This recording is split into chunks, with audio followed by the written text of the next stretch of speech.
Good evening, everyone, and welcome to the Scratching Post, where we scratch that gaming itch.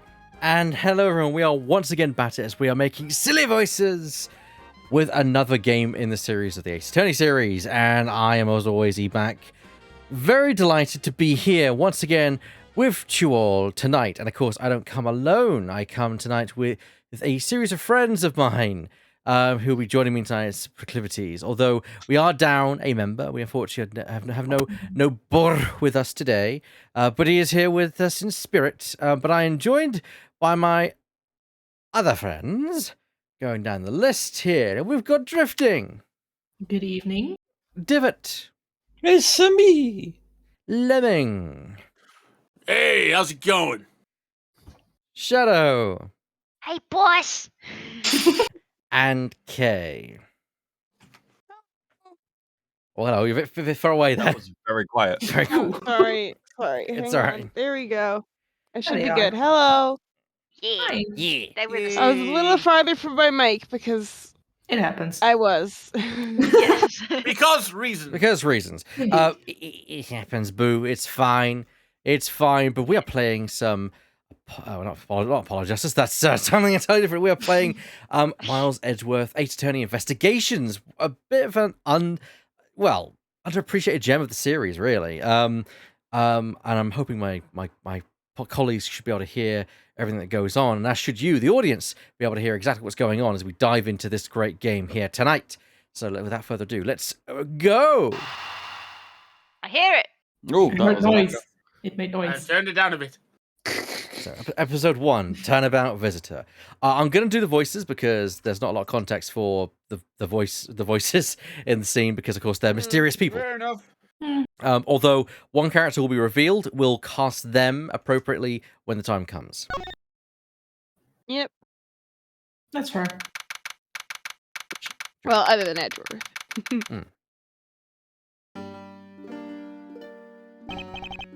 To make sure the defendant is found guilty, what other choice do I have?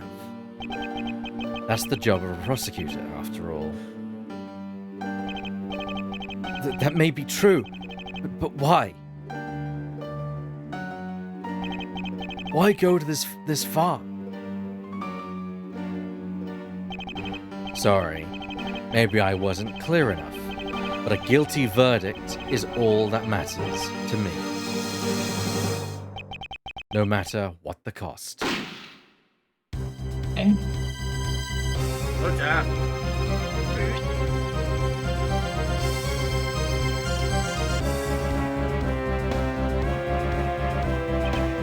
I'm a prodigy among prosecutors. Always have been, always will be. Sorry, this just reminds me of that astronaut meme. Drifting. March 14 to 5 a.m. Prosecutors building, 12th floor hallway. Oh wait, well, Yeah. somebody write out a date. Why don't we? It's fine. It's hard to believe that I've been away from my office a whole month. I hope Detective Gumshoe has been keeping an eye on my office and keeping it clean. Door's unlocked. A Detective Gumshoe? Stream really oversaturated for anyone else. Yeah, they're very bright. Yeah, it's fine. It's fine on the Twitch's end. It's just on this one. It's just a little bright. It's a No, bit don't worry about weird. I probably can't help that. I think it's probably to do with maybe the HDR. Will you guys Yeah, fair enough. will you guys be all right? Yeah, Yeah, Yeah. I just noticed. That's all. What's the smell? It's very familiar. Blood?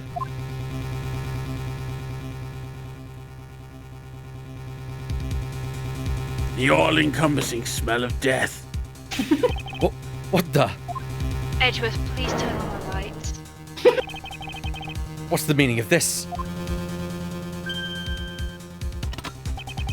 I need someone to be a mysterious person. Freeze! Sure, we'll go there. Fair enough.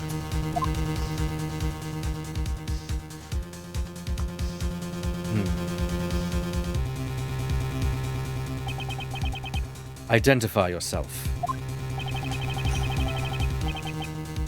Shut up. You got some nerve committing murder in a prosecutor's office. Is that a threat? Let me make one thing very clear. What? No one gets away with committing murder in my office. No one.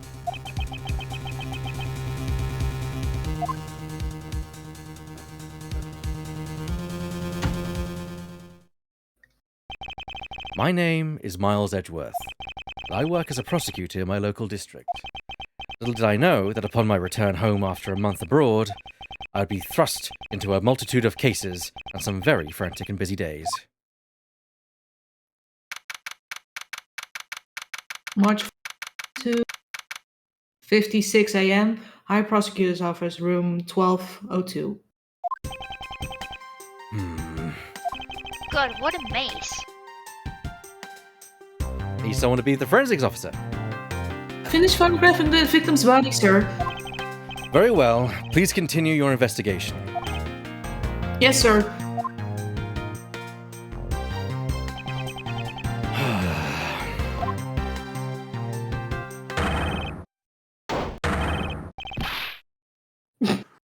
Mr. Edgeworth, sir! Are you okay, sir? Keep it down, detective. This is a crime scene. Oh. When I heard that a murder had taken place in your office, I ran here straight away.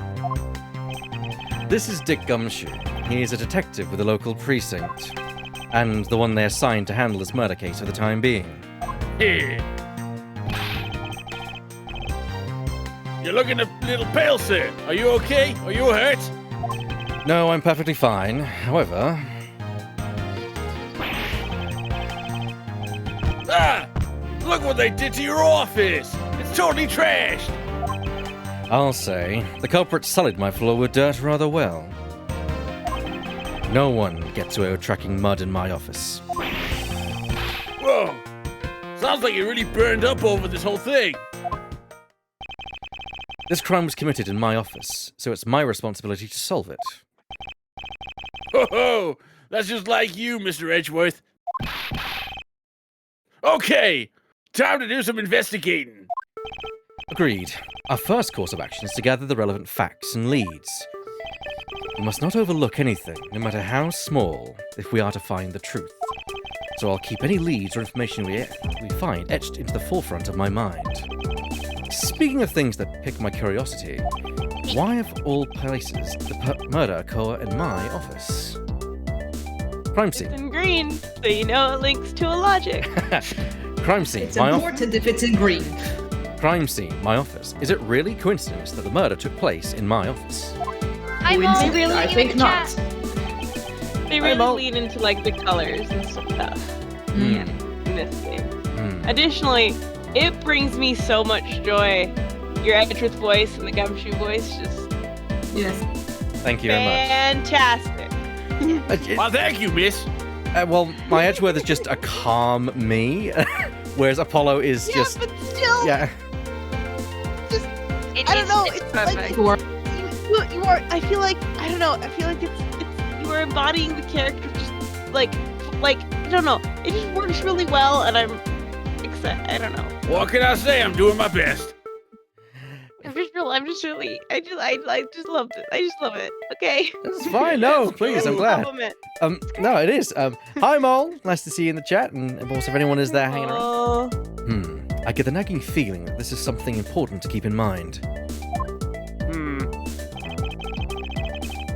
Yeah, I was wondering about that myself, sir. I mean, you can't really say it's just a coincidence, can you? No, not really. Especially because of this. The key to your office? The office key. For security reasons, this office door has a lock built into it.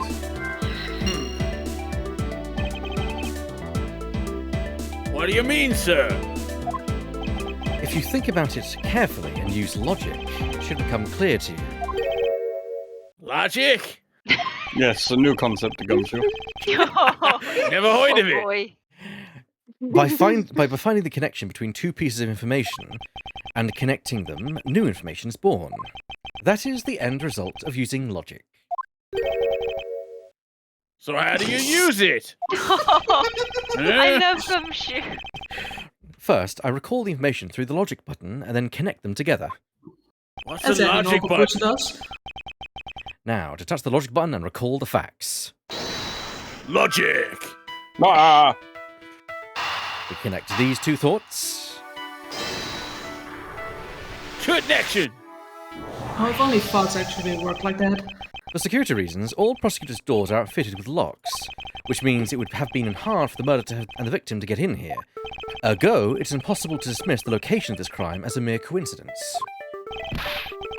Yes, that's exactly what I was thinking, sir. Mhm. There must be a reason why someone infiltrated my room. What was the killer after? The killer's goal. Why did this happen in my office? What was the killer after?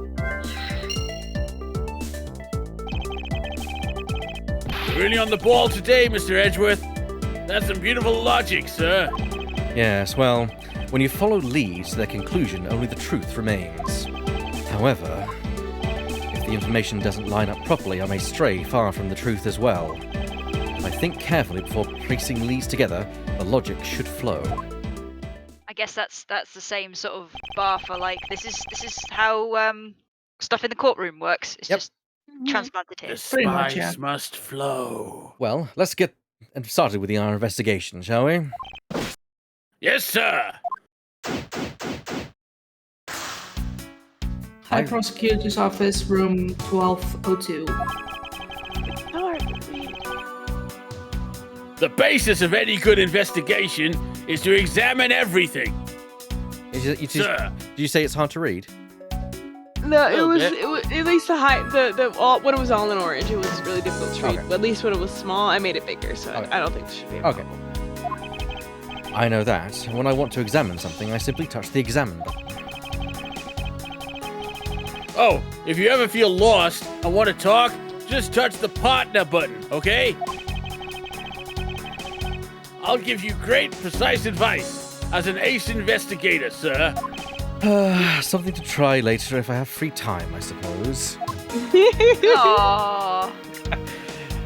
Okay, then. The only kind of difficult to read is their little name tags. So if I forget who I'm supposed to be, just give me a warning. Yeah, sure. Okay, well, there's the gun on the floor that instantly kind of like, Yes. There. Nah, not important. Nah. what have we here? Could this perhaps be the murder weapon? If so, it would mean that the killer made their escape after disposing of their gun here.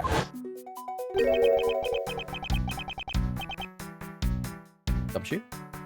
I think I've seen one of these before. Care to enlighten me as to where? Oh, I know. What is that sprite? I was issued the exact same model. I think. And that model is Lemon. Detective. I need to read something. What model of firearm it is? It is a, if I'm right, a Norinco Model 60. There you go. No, sorry, Nambu. It's a Nambu Model 60. Norinco something else. Oh, hi, Burr. Hello, Burr. Hey, Ober. She's not very cooperative when I press the partner button. Oh, I guess you're partnering up with the wrong folks, Burr. Yeah. I don't really like guns all that much. I mean, they're really dangerous. But now I think about it, you do see this model around the precinct a lot, sir. I don't use mine much, except in emergencies. So that's why I didn't recognize it. So it's the same type of revolver as the ones used by this precinct's detectives. Revolver found at this crime scene. It's the same model as those used by precinct detectives. What if it's Gumshoes? Oh dear. It might be. I mean, no one Better did not this be. record. It was Gumshoe all the I don't think it is. But You called, maybe sir? though. That's fine. No. Ouch! They even knocked over your chess set. I had it all set up, ready for when you got back. I figured you could play a few games. I had no idea you were interested in chess. I'm actually pretty good at checkers. so I thought I'd give chess a try. He tries. It's sweet. Cute. I like checkers. In that case, I suppose I can set some time aside after we solve this case. Aw. Though I don't expect the game to tax my mental acuity much. Shush. Oh, but he's trying. But Yeah. I headcanon that Edgeworth doesn't know how to play chess because the chessboard is, if I recall correctly, it is a blue spiky pawn surrounded by red edges, which are knights, and there's no king or queen anywhere on that board. So that's one, and then two, in the second game, there's a chess mechanic, and it's not, he's literally just throwing chess pieces at people, so. Is this yet another batch of fresh flowers? The ones that come with a card attached every month, like clockwork for you. Yep. Speaking of that, let's see what's on the card this month, sir. All will be resolved. Wendy. Oh, Miss Irony, how painful are thy thorns. Wendy. Isn't that the name of that old lady with the whiny voice that's the star? That's enough, detective. You need not to remind me further. Oh dear. Beautiful. I think she prefers to be called an admirer.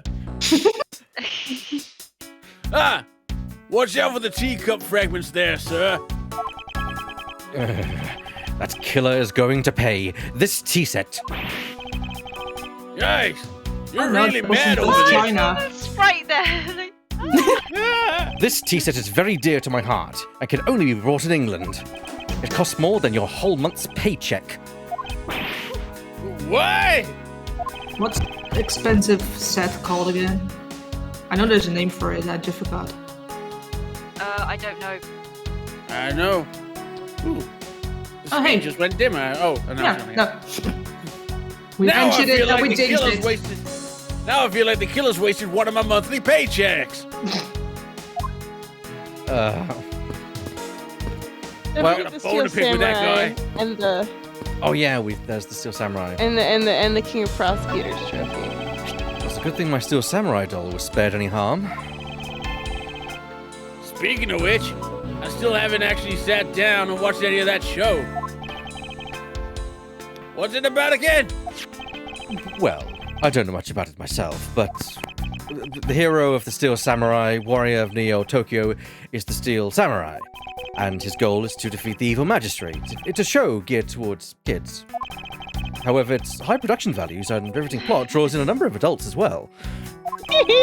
Spin-offs like Pink Princess, Warrior of Little Old Tokyo, and The Nickel Samurai. I should really stop, shouldn't I, Gumshoe? No, keep going. Maybe. Along with a deluge of merchandise and even a new stage show, gives its presence. You sure know a lot. Are you sure you're not some sort of rabid fanboy? Of course not. Anyone that keeps up with society knows at least this much. That conversation lasted longer than I expected. Let's return to the investigation. Right you are, sir. Nerd. Oh, that's your trophy. The, Knight of the Prosecutors, right? King of prosecutors, and it's not a trophy, it's a shield. Hey, they already send us the winning prosecutor, right? Yes, but I have no real interest in the perceived worth of other people. Just yourself. As for my own worth, that is something only I can determine for myself. That's so slick, sir. I'm gonna have to try saying that sometime. He's kind of right, you know. Unfortunately for him, his monetary worth is tied directly to his worth to me. Aw. Oh. Oof. Oof. Oof. I finished photographing the body, so it should be alright to examine this area. I won't rest until I've inspected every suspicious-looking nook and cranny. Alright, Well, he's definitely been shot in his abdomen. well, I'm just like looking at. Well, at first glance, because his tan trousers are the same tone as his face. He looks kind of like naked. Yeah. Yeah, a little bit. That's the oversaturation, not Yeah. the Yeah, it's the oversaturation. What do we have here? Dead body. Hey, I think I've seen one of these before. What, a dead body? It's a police badge, detective. Oh, hey, I have the exact same thing, actually. What a kadinky dink. I think it's Kawinky Dink. Yeah. Yeah, either Yeah. way. Let's take a look I've never seen inside. it written down before, actually. So Me Yeah. neither, but I know the term. Mr. Buddy Faith. It would appear that our victim was a detective, just like you. Victim was a Like detective. Bloody Faith. According to his badge and ID, Buddy Faith was a precinct detective. Oh my gosh, Bloody Faith. That's a really good one. oh, bloody face. Oh, even though his face bloody. Hmm. I don't think that was the intention, but I think it's very Yeah. good. I think it's something else. I'm gonna look it up in just a second. I seem to have gathered a few pieces of pertinent information. Now to calmly use some logic and figure out if any of them are connected to each other. Let's examine some more. Let's look at the hand. Let's see here. There's blood all over his lower abdominal area. It looks like the bullet passed clean through his stomach area, sir. In other, No, the stomach is higher up. in other words, he was shot. Yep. And until the autopsy's done, I don't think we'll know much more than that. Please have the body sent to the morgue once they're done processing the crime scene, and make sure that autopsy report is updated. Of course, sir.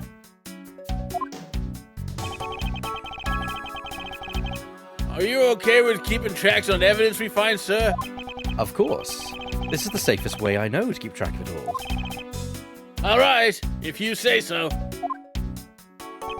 I keep all the evidence I find either in or with my organizer. When I want to re-examine a piece, I have but to touch the organizer button. The organizer isn't only for evidence. I keep people's profiles on hand in it too. It's probably a good idea to make a habit of checking the facts often. Speaking He's of... totally the kind of guy to also have it color-coded and everything, and advertised. Yeah. By the way, just a reminder for everybody: this takes place 7 years before Apollo Justice. It takes place like a month, Oh. like literally the space. So like, I believe after Investigations 2, it's like a week until Phoenix's disbarment. Like they cut it super close. Yeah. So yeah. Yeah, Timeline. yeah, There you go. timeline-wise, this takes place before Apollo Justice, but after the trilogy. Yes. Yeah, you're right, Bird. The stomach is not very far below the heart. The abdomen is actually split into quadrants, which I will explain later. Your files are over the floor, sir. They probably fell during the struggle between the victim and his killer. Signs of a struggle. My files are a mess pointing to a struggle between the victim and the killer. Buddy is but the name Buddy is probably because he's a friend. That's literally the whole reason. Yeah. And but like his God. but his Japanese name may come from the phrase that means I trust him as a friend or I believe he is a friend, which is kind of fun. Ah. Oh, and I tried so hard to keep this place spotless while you were away. I mean, this just rendered all that time and effort I put pointless. I don't recall ever asking you to clean my room. Well, I water the flowers every day, just like you requested, sir. I just added cleaning to the list as a weekend special. Normally you have to extra. For about half a day every Saturday, I'd come in and clean this place until it sparkled. Does he have a life? No. Not really. Oh. Not really. He's a good boy. I didn't know this is partner prosecutor. That's like a whole thing. Okay, so we've got some logic items. I kind of- Revolver and detective, right? I'm thinking that, yeah. I mean, he was shot with a revolver that's used for detectives, and he's a detective. Yeah. So, Again, I'm actually going to try because I've never played this damn game. yeah, I'm going to sit back more than I did. The revolver, a standard model used by detectives. Could it have belonged to our recently departed? Detective Gumshoe, could you please thoroughly check the victim's body one more time? Yes, sir. On it now, sir. He picks it up by his ankles, just shakes him. Excuse me, pal. Let's see, what do we got here?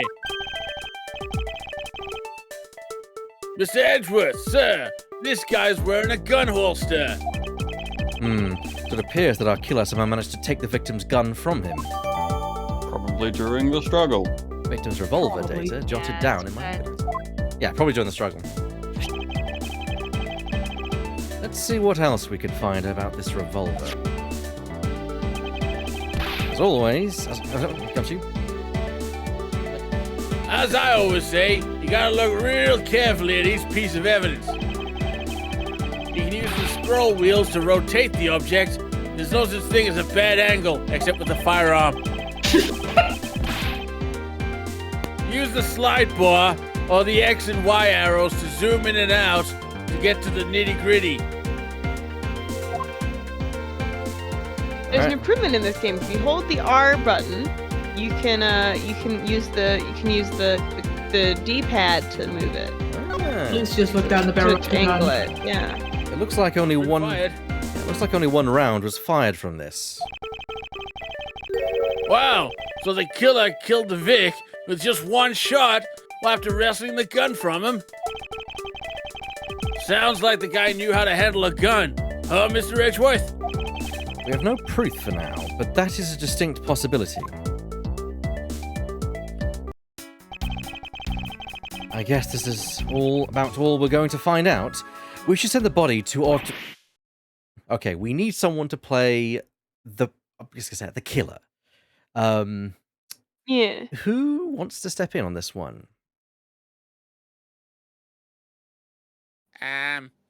Divot, do you want to step in? Sure. All right. I'm curious to see what you could do with this guy. So- I assume feel it's. like you're I gonna assume have a- because it's the first case, it's the guy we saw. Yes, the guy you saw. Yeah. Yeah, because Yeah. it's like it's Yeah, always pretty the much. gimme case in it, where Yeah. it's like this is the guy who did it. Now you just gotta learn how the game Now you works. gotta prove it. Yeah. Okay. Go with a voice, I'm and you good. can always Jim! change. You can I'll always change I it when you him, see him. yeah. Jim! Yeah.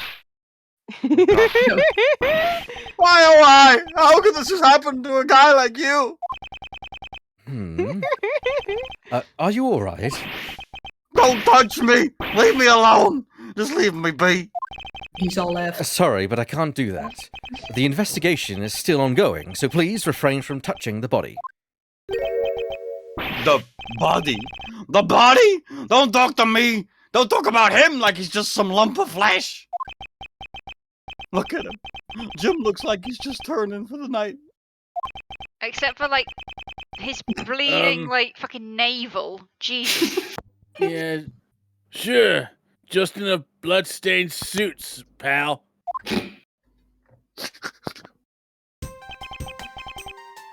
Where are my manners? Aren't you that prosecutor? Why, yes, I am. I'm Jacques Postman, prosecutor. There we go. That's his voice. There we go. Now I have a name. That's his voice. Okay, Jacques. but also, is anybody catching the pun? Okay, so first, for anyone who does this, I only found this out last night. What the? Because I mean- I said it. Is it Jack Sport? Oh. That's part of it. That's part of Jack it. Sportsman. That's part of it. What's the other part? Is it's jock sportsman? Yeah, like a jock. Oh, Jock. Yeah, like a Yeah. jock. Not just a jock. He's Jacques. Oh. Oh, Just change his surname to Merd. Jacques Mid Postman. Jack Merd. Jim Hughes, my pumpkin cram. Busted. I'm Miles Edgeworth, and like you, I am also a prosecutor. Detective Dick Gumshoe, sir. So, your Miles Edgeworth. I guess this My is your God. office. Yes, that is correct. It was you. You was the one who killed him. Yeah, okay. Hey, don't go around jumping to conclusions, pal. Just calm down, okay? That's my I will job. not. I know how things work around here. Yes, Kay? No, I said like no with I was pretending to be Gumshoe in that case. Like, don't go down to conclusions, pal. That's my job. Yeah. Uh-huh. Because of what he does in the main Yeah. trilogy. Yep. Oh, what are you doing? To be fair, he has learned since then. Bless him. Yeah, Tried. yeah. Super fair. Our prosecutor's office doors don't have locks built into them. And only the owner of the office has the key to his or her own office door. That is correct. However, I was not the one who killed your partner. Yeah, Mr. Edgeworth has been overseas on a business trip this whole time, pal. And the key to the door was with me the entire time, okay? Oh shit. Until it wasn't. So the only one who could get in here was me. Oh, gumshoe bears. Wait, that means I'm not sure what that means. So it was you then! You're Jim's killer! No way, pal. You got it all wrong. Everyone calm down. Huh? Mr. Portsman, correct? If you are a real prosecutor, you should know to stay collected. The investigation has only just begun. Isn't it too early to be drawing conclusions? Alright, I guess the point. You're right, my mistake. I tend to get a little too hot-headed sometimes. You sure are one cool customer though, Mr. Edgeworth. I've heard all the rumors about you. You're secret genius prosecutor. You're something of a legend, you know. Anyway, let's go to us and work together, okay? Now, how about the handshake to seal the deal? A pleasure to work with you. You guys were conducting your investigation, right? Sort of botching gigs like that. Carry on, man. It's your room after all. Thank you. I intend to. I just want a little more time to say goodbye to Jim. You there? Sir?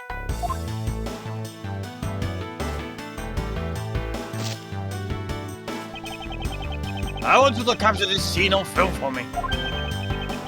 My final farewell to my partner, Jim. Oh, Jim. Au revoir, my friend. I should probably give them some space. It's going to be evidence somewhere, isn't it? It's speculated that that him calling him Jim is because like gym as in workout place. Yeah. Because don't forget, his name's not Jim, it's Buddy. Yeah. Yeah. Yeah. It's a gym buddy. Yeah. Oh. Oh no. May also be a reference to Jack and Jill because it's Jacques and Jim. That's a stretch, I feel like, Wiki, but all Yeah, right. that's a stretch. No, I think the Jim Buddy is probably the closest thing. Yeah. I don't know what I'm on tonight, but I'm just pumping these out all of a sudden. Yeah, can we examine the painting now that the forensic guys moved away from it? Most likely. Let's go and have a look.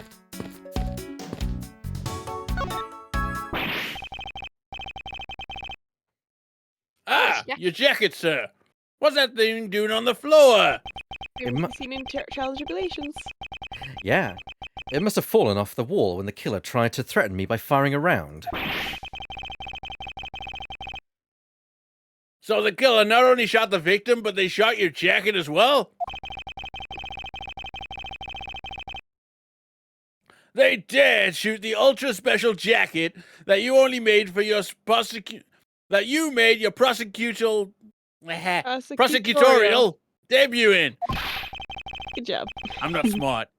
You're doing your best.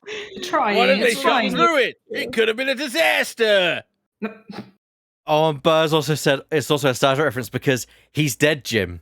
Oh, Wait, what? Oh. Yeah. That makes so much sense. Oh no. He's dead, Jim. Oh my god. It's not worth getting worked up over, Detective. Not when there's something more here. Huh? Like what? Like the bullet. I take it you haven't noticed it yet, Detective. There is a giant contradiction right here in front of us. Really? I mean, one shot was fired and there's 2 holes, so... Yeah. Did I say contradiction? He must be rubbing off on me. I'm starting to sound like him. But reference the main character. But I have my own methods, and I will conduct this investigation my way. When the scene before me contradicts a piece of evidence, or seems off, That's when my deductive skills come into play. Where is the second hole? In the body. In Um, the body.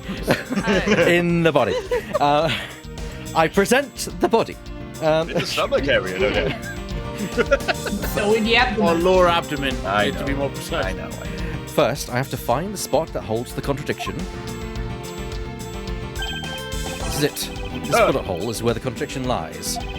When I spot something that's off, I should touch the deduce button with conviction. Deduction! Ah! When I found the sufficient proof to prove the contradiction, I present it. This is how I do things. Present the victim's role. Oh, yeah. Okay. Eureka! Oh, God. Wow. This bullet hole is the contradiction. What do you mean, sir? It's elementary.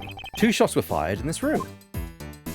The first felled the victim, and the second felled this frame. Hey, that's right. However, this gun was only fired once, Hey, that's true too. which means that one of these 2 bullets was fired from a different gun. Did the killer have another gun prepared for tonight?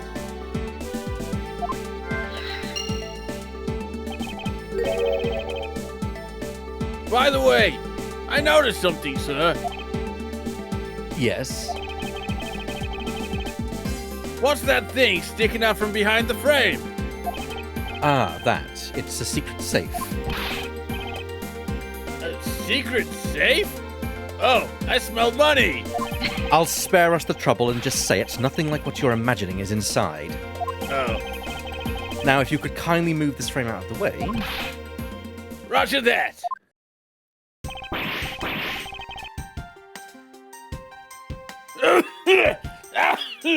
Talk about dusty. I suppose that's what happens when I'm not here to dust it once in a while.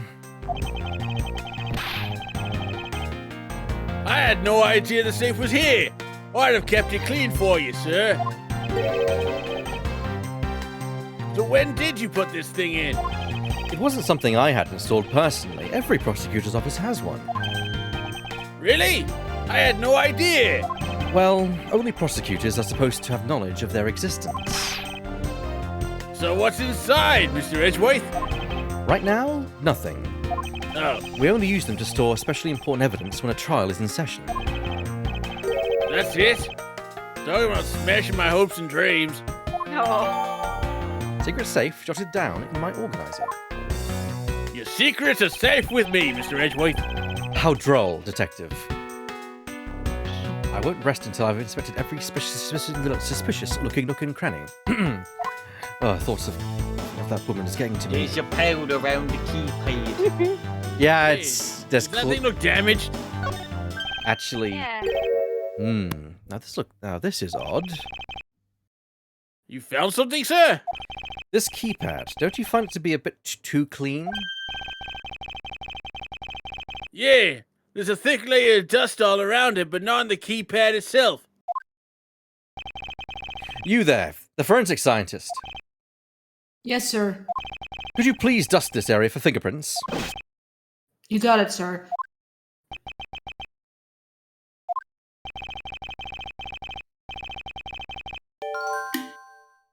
What does that mean? I can read it. Yeah. Oh, you, Forensics. Oh. I couldn't find, let alone lift, a single print. Looks like it was wiped down well. white fingerprints. All the fingerprints on this have been wiped clean off. Secret safe data updated in my organizer. As I thought, it appears that logic is the only way around this setback. Bound to rationally and calmly connect the dots with the information we have.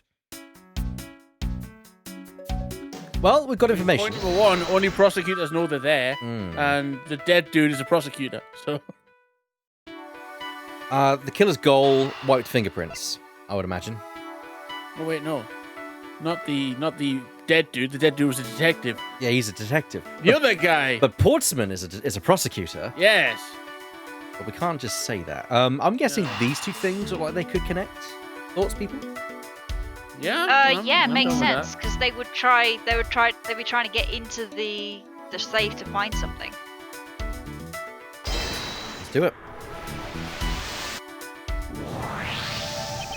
I believe I have figured out what the murderer was after. Well, what is it, sir? The fact that the safe was wiped clean of fingerprints suggests that the criminal had at least attempted to open my safe, making the culprit's motive for break and entering theft, I believe. I wonder if knowing the motive behind this break-in was theft changes what the other pieces of information can tell me about this crime. Okay. Well, if it's theft, then they might have been interrupted in the middle of it. Probably. Yeah. I mean, there's signs of a struggle. Yeah, if there's a if they interrupted them in the middle of a thing. Let's connect the dots and see if it works. I don't think it will. I've got a feeling about it. Oh no, it is worked. It kablooed. There is a possibility that the files splayed on the floor are not the result of a struggle between the victim and his killer. Oh, because someone... Yes. Go on. Yeah. You mean it could be from the killer trying to find something, sir? Precisely. We need to figure out if any of the files have been stolen. Yes, sir. I'm going to shelve files like you've never seen before, even in a library. Sure. Let's give that a try.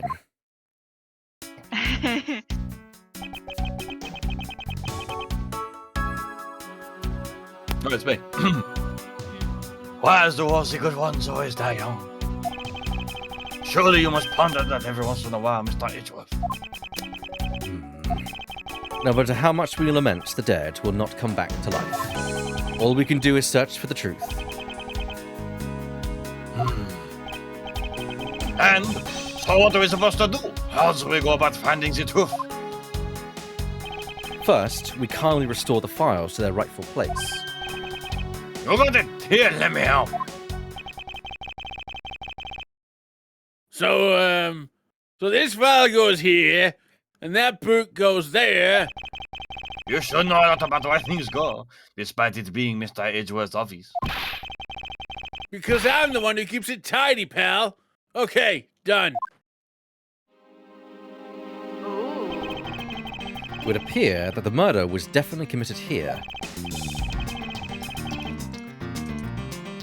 The bloodstains on the bookshelf are still fresh. Oh, there's a bullet hole in one of the lower ones. Yeah. I suspect that the victim was killed in a standing position, hence the prints on the shelf. And then the guy fell onto the floor, right? The blood on the floor is kind of grossing me out. Gumshoe, how are you a detective? Detective, I don't have the time to deal with your weak stomach right now. I really need a burger. The handprints on the shelf are the wrong way around. Yeah. Look at them. Oh yeah. Because the thumbs are pointing. Both thumbs are pointing to our left, which is impossible unless one is palm down and one is palm up. You're right. And then if you look at the thumbprint on the floor on the left, that one is correct. Yes, indeed. Not only that, but the bullet hole is not where it should be. Yeah. But you know I'm no good with blood, sir. I'm certain there's something wrong with this picture. Well, It's the blood. Yeah, there's a There's so many bullet buttons hole on in the it. screen now. Yeah. is the spot somehow connected to any of the evidence I hold? The body? Again. Oh no. No, because we know a victim was fired. This one mentions about the Yeah. abdomen. I guess. Yeah. Eureka! Probably. There's clearly a contradiction here with this bullet hole. What do you mean, sir? You don't see? Quite simply, the bullet hole itself is too low. If the victim was shot in the stomach, the hole should be much higher up. Yes. But what if the guy was shot while he was sitting or lying down, sir? That would be illogical. The victim leaned against the shelf here after being shot, which suggests that he was standing when he was shot. Then that means... Wait, what does that mean, sir? It means you need to use your brain every once in a while instead of mine, detective. Oh. Ooh, whoa. In any case, it means someone made a faulty assumption. And it was from this mistake that our current contradiction was born. What is the faulty assumption that caused this problem with the bullet hole's position? Position. position of the body. No. Yeah. No, I was thinking the files were the wrong way around. Oh, is it just the handprints? Like I. No, I Files. think it's the files, because if the files were in the right, we assumed how the files were ordered. We're not. Would this be this is correctly this way? Because yeah. Gumshoe put them back, but maybe they're not supposed to be that way. Yeah. Also, And I'm just that an guy. idiot. Also, that guy has blood on his ass, and I'm so sorry, dude. Try that. The order of the files. I believe the order of the files is a bit off. You mean I put them back in the wrong order just now? Hey! Actually, I think the labels on the files are wrong, sir. Oh. Oh yes. No. Yeah! You see here how the files that were shot begin with the number O? Zero. What are those doing way down there after 1, 2, and 3? That's really weird. Actually, the way they are organized now is the correct order. They are exactly as I see them in my mind's eye. But the numbers are all out of order. Those white binders are special, so they are arranged a little differently. But from this, we know that the files were not in this order when the crime occurred. Aha! So that's it. I believe the killer made the same incorrect assumption as you just did, Detective. Let's rearrange the files in numerical order and see what we find out. Oh yeah, that makes sense. Do you think it'd be okay to prop the body back up to see how it was before it was moved? They finished processing the crime scene, so I don't see why it wouldn't be. Yeah. If you please, Detective Gumshoe. Oh man. Yeah. So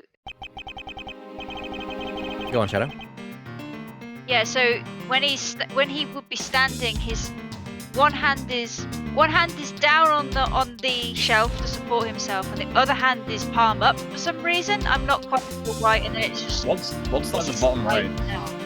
Yeah, there's a note on the bottom right here. He's writing a message. That's why his hand was on his bottom. As I suspected, the bullet hole is now where it should logically be. The killer went through my files first before shooting Mr. Faith, and then put the files back in numerical order, I guess. Oh, no, let's go. That's fine. Exactly, and proceeded to shoot the victim, exactly as I thought, Bray. But why would someone kill a man and then look through your files one more time? Puzzling indeed. The files were thrown into disarray twice, once before and once after the crime. But why? To find the bullet. I gotta say, this music is a bop. Oh, and the investigation series has a great soundtrack. Now the crime scene is as it was at the time of the murder. Time to give it another look. I'm guessing bullet hole first. Yeah. Yeah. As I suspected, the bullet hole is now where it should logically be. We figured out that the killer went through your... Oh, Gumshoe. And we figured out that the killer went through your bookshelf twice. Indeed, there are many things the killer did that don't make sense. But to figure out the whys, we need more information. I'm guessing hands or message? Death message. The message. His death! Look at the message. This.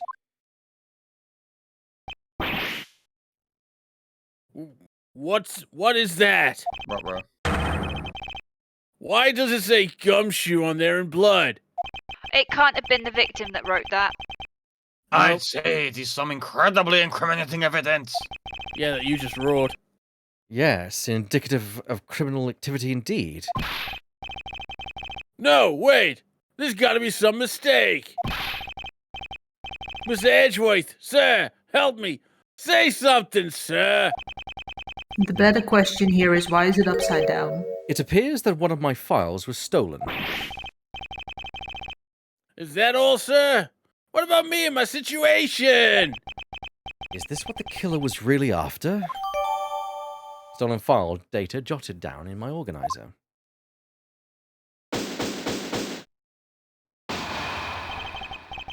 I'm in a panic! Looks like Jim was able to leave us the name of his killer in the end. And his most important message managed to reach us. I'm telling you, it wasn't me. Man's got more slams than Athena.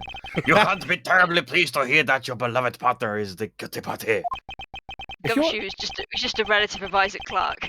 If you're going to accuse Detective Gumshoe of being the culprit, I sincerely hope you have some proof to back it up. Jim's words. They're more than enough, wouldn't you say? No. If that's how you want to play it, then at least allow me to understand your reasoning. You got it. I don't like this one bit. There's something strange about this man's attitude. And there must be some sort of flaw in his logic waiting for me to dig out.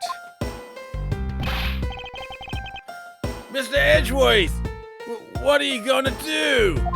What I always do in court. I'm going to kill a man, Gumshoe. What I always do in court. I'm going to cross-examine him. One way or another, I'll expose the flaw in his logic with this technique. Oh, how do you do that? Can you explain it to me, sir? Mr. Portsman, if you are ready... Oh, if you don't have time, you can just say so, sir. Oh, baby. Gumshoe's a good boy. He doesn't deserve this. Argument! Mr. Portsman's logic. I'm just doing my best. Detective Gumshoe, you stole Jim's gun from him and shot him dead. Further, you messed up the files to make it look like you had committed theft instead. That's when you moved Jim's body to when it was sitting on the front of the bookshelf. But thanks for that, we didn't notice the bloody letters the body was hiding. And it will be by these final words that you'll be brought to justice. But Apollo isn't until 7 years from now. You intend to argue that the victim's dying message points to his killer? I can hear Jim's voice, and he's calling for his killer's arrest. All right, I've got some handcuffs right here. Are you sure you're not mishearing his words, Mr. Portsman? There's no way Detective Gumshoe is the culprit here. I will find the flaw in this man's logic and expose it with credible evidence. Also, what is this game's obsession with victims writing dying letters? Rebuttal, Mr. Portsman's logic. Alright, this is gonna look very familiar to you guys. Aha! Press and present, yes. Our two favorite buttons. Hold it. You know, there's something I've been meaning to ask. What is it? Why do you call the victim Jim, when clearly his name is Buddy Faith? Isn't it obvious? Jim is the perfect name for my companion. Jacques and Jim. Some two names go together like peanut butter and jam. No.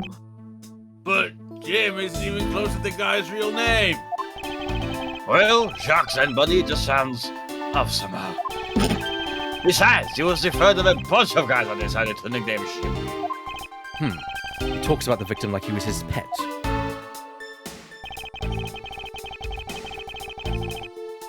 All I'm gonna say, Edgeworth, is pot and kettle. Hold it. Do you really think it was necessary to dishevel my shelves twice to do that? That's true. Okay, then maybe his real intent was theft. Hey, are you accusing me of stealing something from Mr. Edgeworth? Is there a possibility? Maybe your salary's been cut so much and life is getting a little too rough to handle. I'll have you know, I eat 3 square meals every day, pal. Okay, so all 3 of them happen to be instant noodles, but... Oh. Boy, think what an evil prosecutor you were paired up with. And what a motive, no? Alright. Hold it. And why would Detective Gumshoe do such a thing? Because somebody was getting in his way. He had to mess up your bookshelf somehow, right? Anyway. That was really weak. What are the reasons you had? Hold it. Why do you think that the killer didn't notice the bloody letters? The body was covering it quite well, wouldn't you say? That's how he missed it. But judging by what I've seen, it doesn't take much for your detective to miss something. Who do you think you are? You know nothing about me, pal. I'm just walk in here. That's not the Yeah, best thing what can understand is- from another from first impressions alone. I can't say I disagree with him on that point. Hey! Why do you say something, sir? Why don't you say something, sir? Not you too, Mr. Edgeworth. Despite his lack of attention to detail, I don't believe the detective to be the culprit. Nobody could overlook the bloody letters, and I can prove it with evidence. I can't ask for a better setup. For the game finishing back. You talking about a setup? Hold it! Are you saying that those letters were intended for you? Yep, Jim was an outstanding detective. I would expect no less from my partner. It looks like Mr. Portsman still doesn't understand. He has yet to figure out the true meaning behind the bloody letters. What are you sputtering over there? Does that mean my logic is perfectly sound? Actually, there's a The gigantic logic- flaw in his sound logic. And the sound and our stream sound is. It's gone crumbling. It's That is crunchy a as hell. perfect segue right there. I don't know. I kind of like. Speak to me, Shadow. Speak to me. Hello. Yeah, you kind of went Hello? quiet there for a second. Hello. I'm here now. Uh, I just said. You said it was a perfect segue. I thought it was more falling down the stairs, but. Okay, alright. Oh, A, Shadow. a gap so wide that even the good detective can spot it. Now to clue Mr. Portsman in by presenting him with some evidence. Well, what do we have for a start? One of the files that was written upside down by the culprit. Second office, the gun. Another one. Found it around 2:05. Shot him dead. Stole Jim's gun, shot him dead. Well, we know the gun was stolen. Might look like you get it instead. Move Jim's Wait a body. minute. Yep. Wait a minute. Why would you steal one of the files when you need to? One of the files was stolen after the message was written. Because how would you write gumshoe across them? Yes. Yes. Yeah. Yeah, it was stolen after. Yeah. Yeah. Hmm. I still want to upside down. So we moved his body. So his body in hiding. Besides, it might not say gumshoe at all. It might be somebody trying to write gym shoe, which is entirely what you're wearing. Oh god, that was such a good thing as well. These jokes I'm not just write sure. themselves. I know it's got to be the shelf, but where do we present it? I'm guessing will we I don't know. do this here? Yeah. Can you go through the lines again, please? Sure. That's when you move Jim's body so that we're sitting in front of the bookshelf. Thanks to you, he did. Hold on. Go back. No, Oh no, no, because they were in a no, different. no. they were in a Go different on, order, go on weren't they? further. What was that? What? Go on further. Yeah. Thanks to you, didn't notice the body letters his body was hiding. Then it wouldn't be missing. The missing file. You can't notice something and not take it. Good point. Yeah, why didn't he just take the... Hang on, yeah. If you can see that something is written there, why would you take the middle one? Yeah, Yeah. thoughts... But Yep. wait. Oh, go on. So, the files had to be in a certain position for Gumshoe to be written, and then one of the files is taken, so it breaks the name. When was the... So at some point, the name has to be written, the files have to become disorganized, and then only now we put them back together again, and one is missing. My brain hurts. You can't. Yeah, the point is you can't have the break in there and not notice that it's written. Yeah, I agree. Yeah, I agree. Yeah. That's what Drifting was saying. Yeah. So, Yes. Let's go with that. Well done, Drifting. Music stopped. Ah! Yes! I'm smart sometimes. Perhaps you're not aware. You are smart. Perhaps you're not aware, Mr. Portsman, but there is a serious flaw in your logic. Heh, bringing a lot of medieval courtroom into this, I see. No problem, I'm game. I can't help but find it odd. Excuse-moi. Odd that a fellow prosecutor would be brought down by the power of his own office. What are you talking about? Oh, you're joking, I get it. If you have the time to laugh, you have the time to take another closer look at this. Do you still not see it? If not, may I direct your attention to the missing file? What? That's impossible. What's impossible, Mr. Portsman? Nice. See? Nice. The files on the shelf are all about a certain case. When the killer went to take the file after murdering your partner, I highly doubt they could have missed the bloody letters written on the spines. Yes. Objection! It's possible that they could have taken the file before committing the murder. No. I think it's pretty obvious that the file was stolen after it was written on. The missing letters in the detective's name where this file should be is proof. Yeah, I mean, the S is gone, and there's only half an H. If Detective Gumshoe really was the culprit of this case, I highly doubt that even he could overlook his own name written in blood on the files. Especially as a detective who can't stand the sight of blood. Ah, also a good. Oh! Oh, God. That's a good look. Yeah, Shadow? Oh, no, I didn't say anything.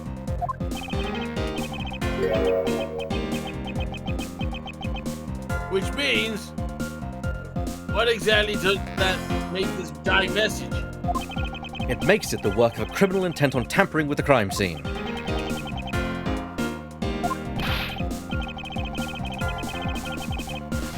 That's so low. I can't believe this criminal tried to pin this whole thing on me, sir.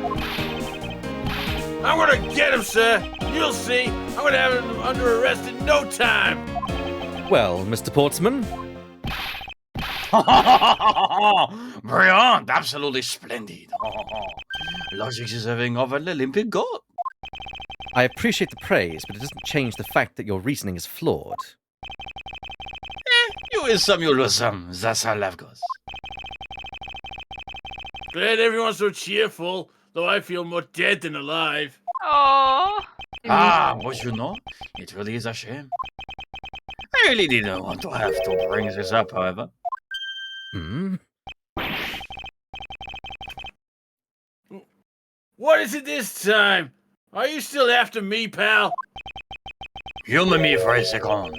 Who has the key to this office? That would be me. But Mr. Edgeworth just proved that I'm innocent, pal. Oh, God. What? I put on my jacket. That's absolutely right. And I acknowledge your innocence. Then why do I sense that you still have something to say? Stop that. I'm a flappy boy. Well, I was thinking, did you know there is one other person with a key to this office? One other person? Hey, you there! Officer number 2? Yes, sir. What is it, sir? Would you kindly fetch there's got this lovely young lady here for me? Yes, sir. A lady? The girl is a member of this building security. Think of her as a material witness. Security? Did you just say security? No, stop it, pal. Don't. What's wrong with him all of a sudden?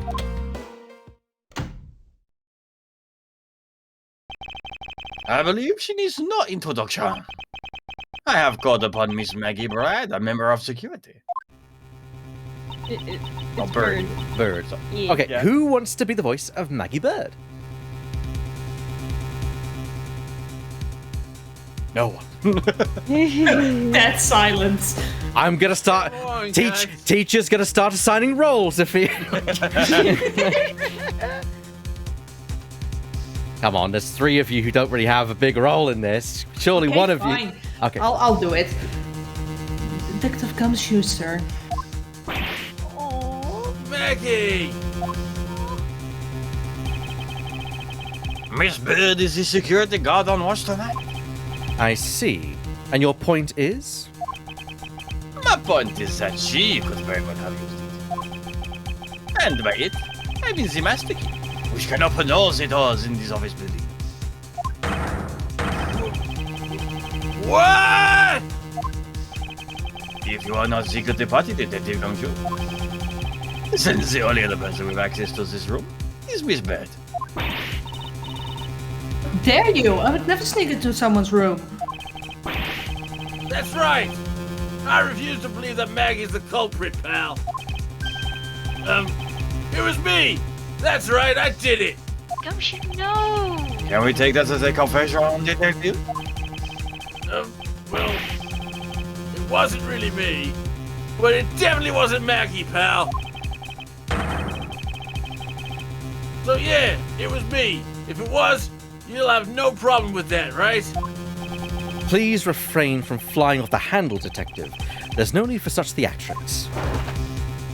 I disagree. Listen to your boss, detective. He understands what I'm saying here.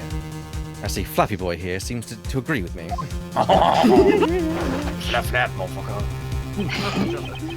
That girl is the only one who could have committed the crime. And for one simple reason. Well, I'll say it, Gumshoe. I think I finally met someone more pretentious than myself. Reason for Okay, suspicion. what's a good time to take her down? It's pretty obvious as Mrs. Bird snuck into your room using the master key. I mean, if Detective Gumshoe isn't the one who opens the door, then that leaves only Miss Bird as a prime suspect.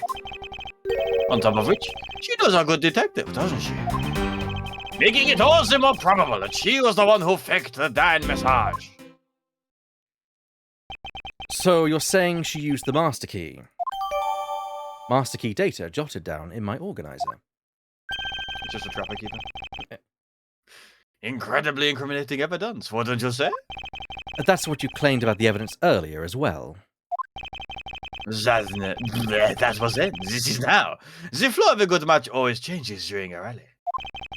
It's all about your reflexes and reaction time, especially for an athlete like me.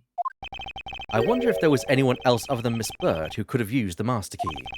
It seems that the only way to get Mr. Portsman to give me more details is to press him. Rebuttal. Reason for suspicion. What? Lemming just posted a fucking picture in the Discord. It's alternate majesty. It's just a fucking shotgun from the barrel. Fun fact, the underbarrel shotgun used in modern assault rifles is known as the master key. Yes, it reminds me of Buck from Rainbow Six Siege. Yes. His whole thing is that he has that on his gun and it just blows the fuck up. Yeah, and it's mostly used to open doors. Yeah, and walls. Yeah. Also, I will say, the questioning music in this game is my favourite out of all of them in the series. I don't know why, I just like it. It's just tune is just good. Anyway, let's just keep pressing him. Hold it! Are you sure Miss Bird is the only member of security who could have used the master key? There's only one person on staff at this time of night. And tonight, is it? Isn't that right, Miss Bird? That's true, but I wasn't able to use the master key at the time of the crime, sir. Wasn't able to? What's that supposed to mean? Yeah, moving on. I had to get sidetracked by something unrelated. What do you mean unrelated? I want to hear what she has to say, pal. But you can't really trust her not to tell lies. Plus, I hate wasting time. Should I hear Miss Bird out? Of course. Yes. I like her. Not so fast. I too am interested in hearing what Miss Bird has to say. Since I just say I'd be the waste of time, you don't need to hear her lies. I'll be the judge of that. Miss Bird, if you please. I discovered that the master key was missing at around 1 a.m., sir. What do you mean by missing? As in it wasn't anywhere in the security booth, sir. The killer must have stolen it. Oh no. Mr. Portsman, I believe this to be an important piece of testimony, don't you? I can't believe that someone like you would be taken in by such words. I'm not lying, sir. Objection! If that's the case, then I'd like to know why you have the master key now. I don't quite know. It just reappeared all of a sudden, sir. A likely story. And where's your proof that the key was stolen to begin with? Pause for a sec here. I've never heard people. Like, I've watched some playthroughs of this game. I've never heard them actually give Jacques a French accent. I completely dig it. It's perfect. It completely works. Yeah, it just works. I love it. Yeah. Oh! Wow, that even surprised me. I bet you just forgot you'd put it and then found it again. I never lose things. I can practically guarantee that. With me, if something disappeared, it's usually because someone stole it. Yeah, pal. Trust me. You don't want to test just how bad her luck is. Hey! Unfortunately, I can't deem this piece of testimony as conclusive. Glad you agree, Mr. Edgeworth. Thumbs up. But you still haven't established Maggie's motive breaking into Mr. Edgeworth's office. A motive? Didn't we already establish that it was a theft? I mean, the couple clearly went for the bookshelves and at least tried that safe. On or off, please decide. No! It is as Mr. Portsman says, Detective. I can't ignore the fact that all the evidence points towards a motive of theft. But I'm done taking blows. It's time to counterattack with a few facts of my own. I'll be right back, sorry. Sure. Just give me 2 ticks. Sure. Like less than a minute. That's fine. We'll just kind of talk. Stop that! It's flipping up your jacket, sir! Wear out the Either have the shoulders for jacket one on, thing. have it off. So people's thoughts so far on it, because Investigation is very different from the other games in the series. I like it. I like it, yeah. Yeah, I'm interested in how we have started the game not in a courtroom. Well, I don't think you set foot in a courtroom in this entire game, bar one scene. So, Yeah, whereas in the mainstay Ace Attorney games, the majority of the game is the courtroom. Oh, he's back. Oh, no. Return, oui. Oh no! Hold it. Amazing. That's amazing. I concur that the culprit's motive appears to have been thievery. However, That's the case that the great Miles Edgeworth is in agreement with little of me. with regard to the investigation of the bookshelves and safe, Hey, go hanging. Asking my opinion on the matter.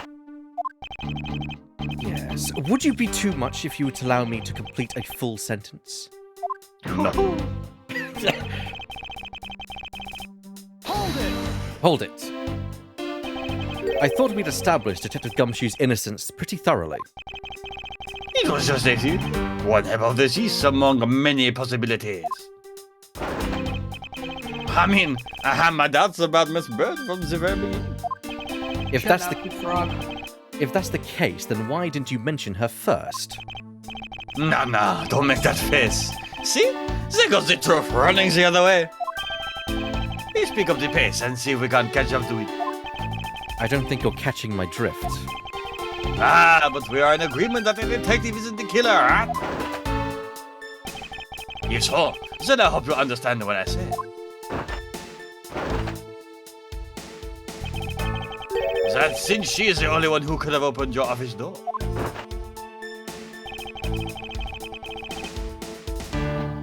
Alright. Last one, I think. Don't you think it's a bit early to be jumping to conclusions? I was saying there's another way to open the door other than with the master key. Oh, I get it.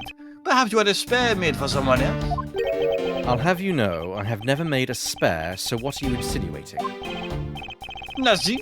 Perhaps I should have done better than suggest something like that. I'm just really, really bad at bowling. He's never made a spare. Oof. Oh, really good, because you get strikes. Yeah, I get strikes all the time, Gumshoe. Every time. Sorry, I misunderstood you, sir. Is there anyone in this district who hasn't at least heard of Detective Gumshoe? Fair enough. Good point. He's practically a celebrity among us prosecutors. Really?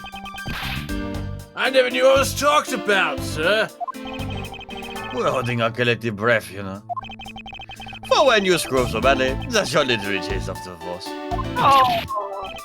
Wait, what? Is that true, Mr. Edgeworth? Of course not. That's hogwash. Phew. Don't scare me like that. I almost had a heart attack there. Oh boy. Yeah, My heart can only take so much. I do like the fact that Edgeworth did spare his feelings. You know. Yeah. He tries. Hold it. By dying message, you mean the bloody letters that spell out gumshoe? I figure that whoever wrote his name must have wanted to frame him. And just the act of choosing his name is proof enough that the two knew each other well. Mr. Edgeworth, what are you waiting for? Hurry up and present some evidence. I would love to. First, we should listen a little more and digest what he is saying. And press him for more information, which we've done. Okay. So, what do we got here? So it was stolen from Check the it. office. Good idea. I'm gonna Never be right back. Just give me like a minute or two at most. Sure. Yeah, sure. It's the master key to every office in the building. Great. Thanks, Ooh, Edgeworth. wow. That was really insightful. I guess it's nothing. Nothing there. Yeah, nothing there. Just a shame it doesn't go boom. Okay. Hang on. Hold on. Hold it! That's one limit. Ah! She got... We got him. Why? Her intent was not to we steal. never mentioned the safe. The safe was never mentioned. What? Check out my flaps. I'm guessing. Prosecutors only know they're the principal one. Only they know. Only the prosecutors know they exist. Oh yeah. And there's only 2 prosecutors here. Objection! Do you wish to continue insinuating that Miss Bird was set on stealing something? Why not? This is the truth after all. It was also by your logic that we came to the whole fever conclusion anyway. That may be, but you must also be aware that the fact that the safe is a secret safe, the existence of which is only privy to prosecutors. Oh! I find it a little hard to believe that a hidden safe was part of her cunning plan. But she could have found it by accident, was she? I'm back. Turning everything upside down. Well, she's hardly going to find it behind the fucking jacket, is she? I highly doubt that. I'd say the culprit knew exactly what they were looking for. After all, only the bookshelf and the safe were targeted. Did I miss anything important? Only this guy getting his ass handed to him. That's important, but Basically, we kind of proved logic that Maggie couldn't have been in here for theft because he mentioned her wiping down the fingerprints on the safe. She would never know the safe was a thing. Only prosecutors know about it. yeah, that's So. true. Okay. Yeah, even I didn't know about the safe, pal. And that means there's no way Maggie could have known about it either. What are you proposing? That the killer is a prosecutor? Yes. Interesting conclusion. That's definitely looking more and more probable. What's wrong, prosecutor? Do you have a different suspect in mind now? Curses! Why? What made you? Well, what's with the angry face all of a sudden? It's all my fault. What do you mean? It's Jim. He knew about the existence of the secret safes. Huh. What did you just say? We were partners, like inseparable conjoined twins. But if you're conjoined to... That's what I told him. I filled him in on the secret safes. Then that means... Yeah, I know. I really just taught him to. Obviously, it was wrong of me to tell him. Yeah, but who would kill him? I still can't quite believe it. But the thief who broke into our room was probably Jim. Now he's claiming that the victim was the thief.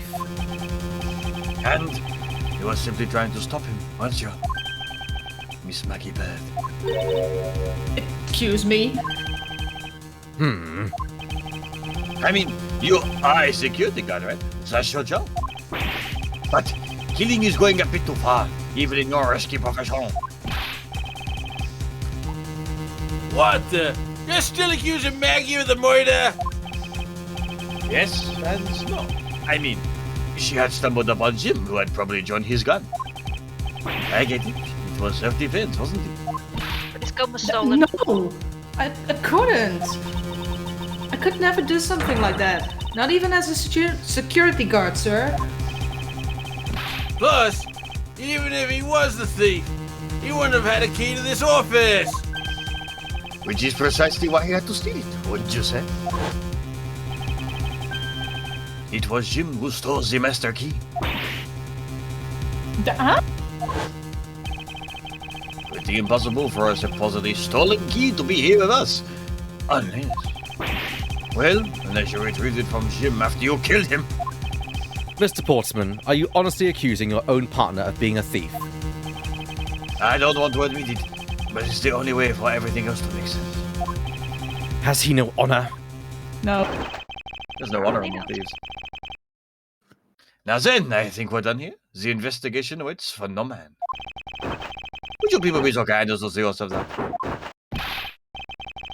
You can't kick us out. This is Mr. Edgeworth's office. Ah, but I'm the one who's been assigned to this case. You're all suspects to varying degrees, and therefore ineligible to run this show.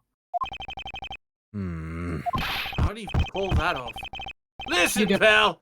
How many times do I have to say this? Maggie can't be the culprit. Detective Gumshoe, calm yourself. No!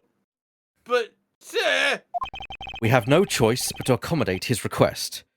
For now. Thank you, Mr. Edgeworth. At least one of you understands. Now then, if you could remove yourself from my claim, I'd be most grateful. Oh, I understand, I just don't like it. Mark my words, Mr. Portsman. We will meet again. If that's a formal request from my legendary prosecutor himself, then I suppose so. Now, don't disappoint me. You're here? Fuck this guy. To be To be continued. continued. Evil French laugh.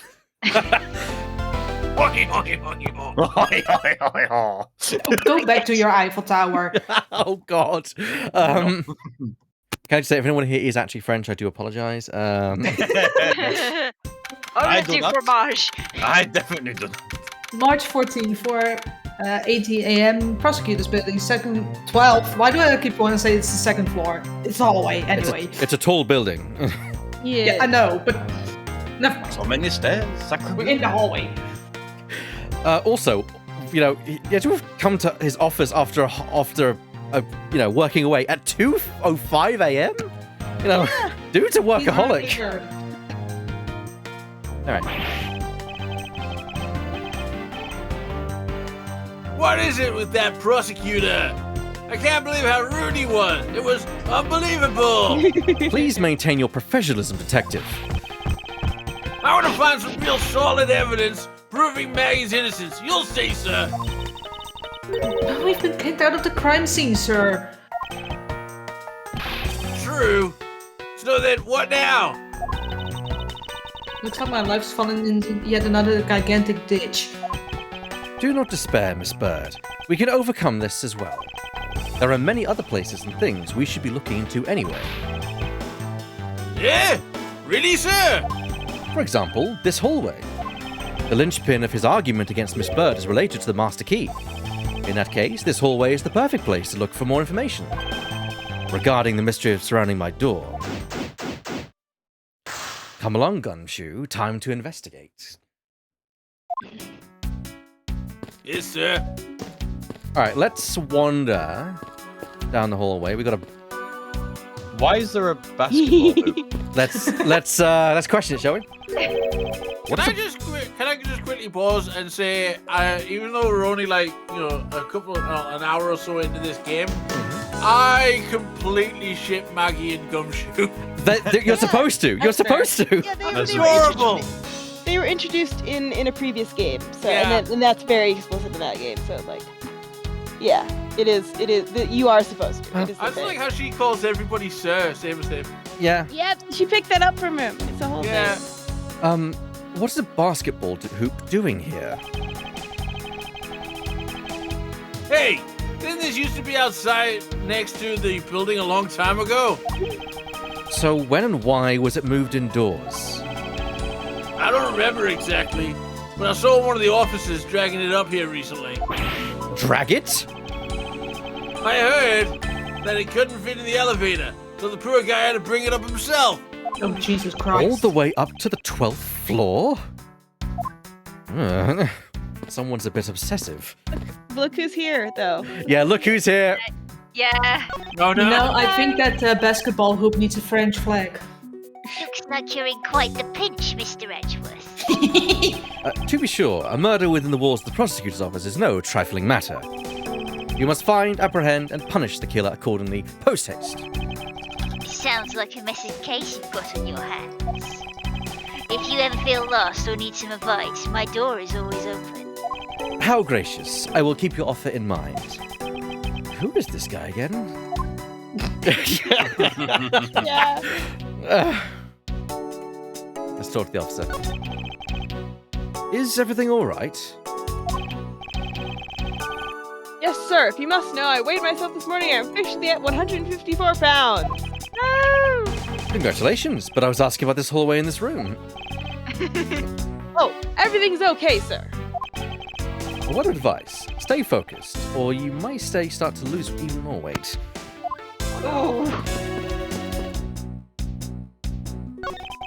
What is a basketball doing here?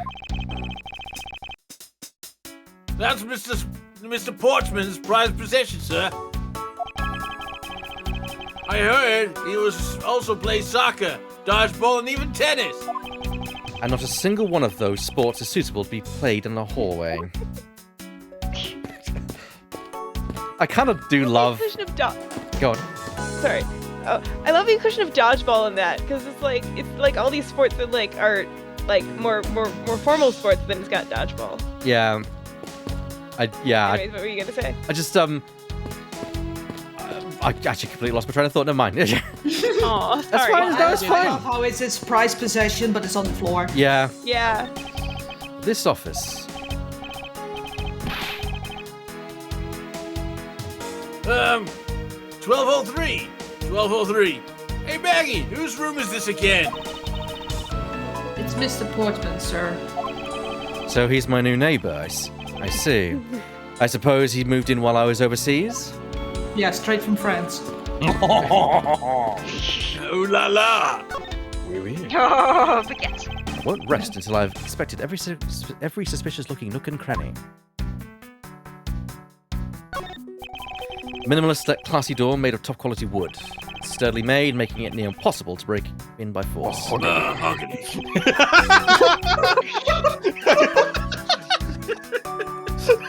God damn it. I don't think anyone but me and Lemming is gonna get that reference. It's just funny. Say mahogany. Yes. Mahogany. Mahogany.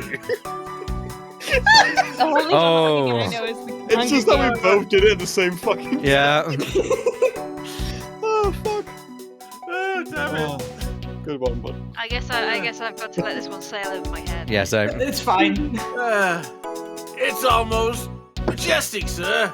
I wish I could be as stately as this door.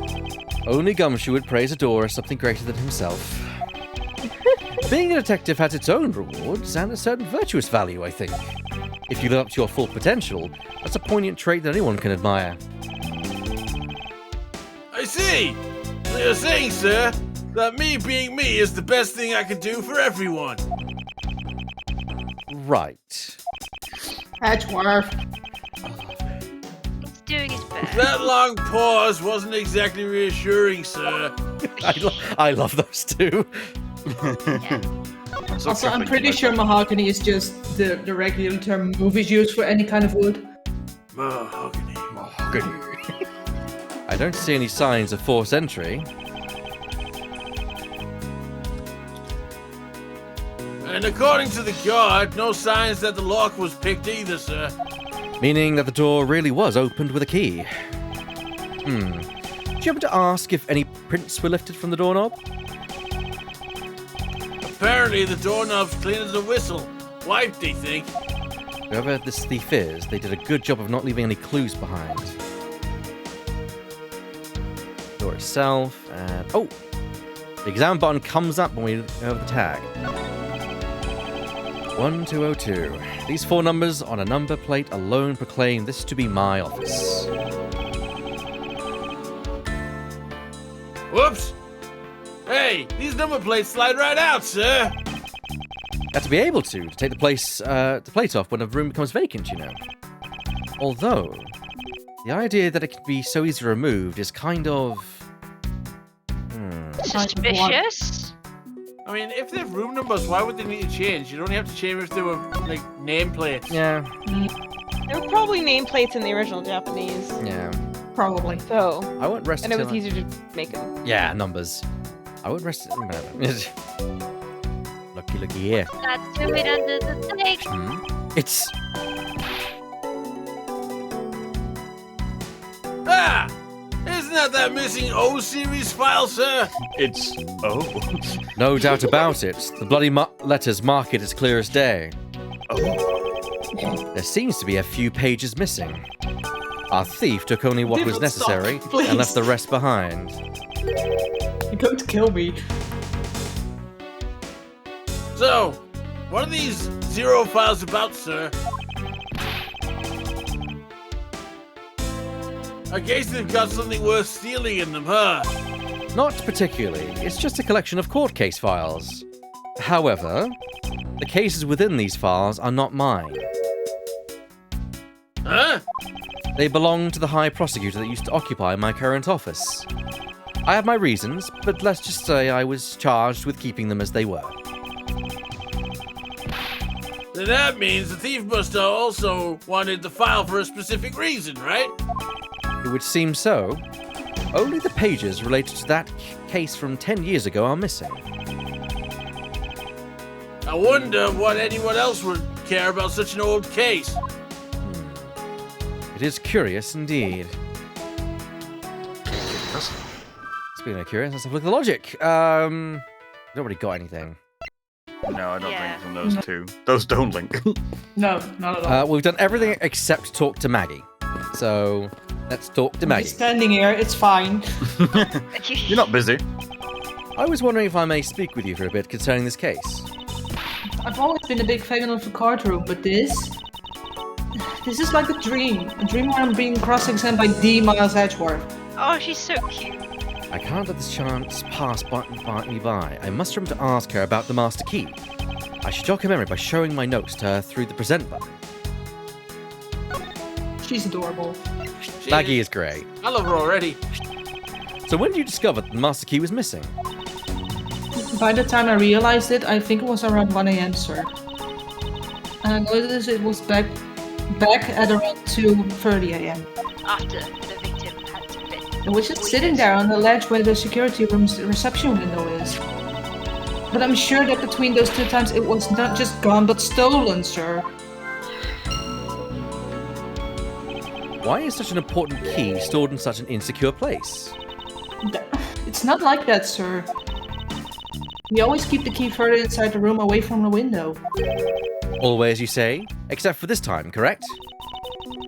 Well, I admit that it was a bit careless, but I had my reasons. I left it out because I was sort of using it at the time. It was after I had used it that I left it sitting out on the ledge. She used the master key?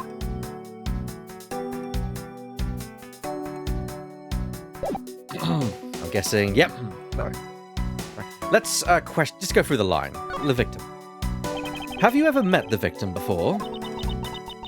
Seen him a couple of times before when I had to go to Mr. Portsman's office. Mr. Fate was always playing basketball with Mr. Portsman, sir. That sounds like fun. Just once, I'd have loved to play with them. Sounds fun. Only person ever taking a shot was Mr. Portsman. All Mr. Fate ever did was pass him the ball, sir. Oh, On second thought, I don't think I'd have fit in all that well with them. What did you mean by use the master key? Oh, I had to use it to open the door for this prosecutor who had forgotten his key.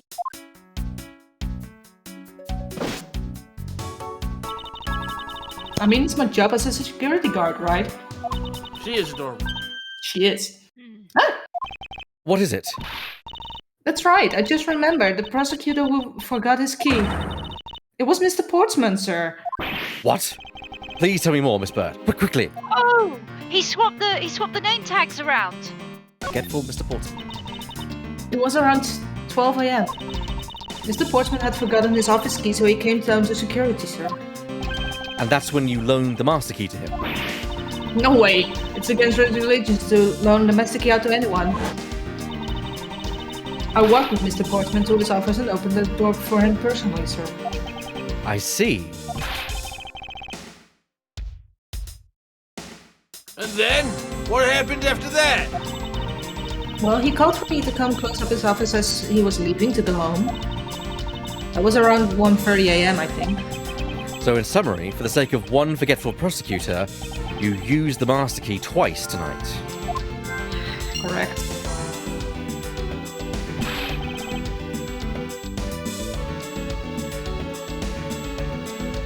Don't you? I know. Okay. Talk about suspicious. I doubt you can say that you've never left your keys at home, Detective.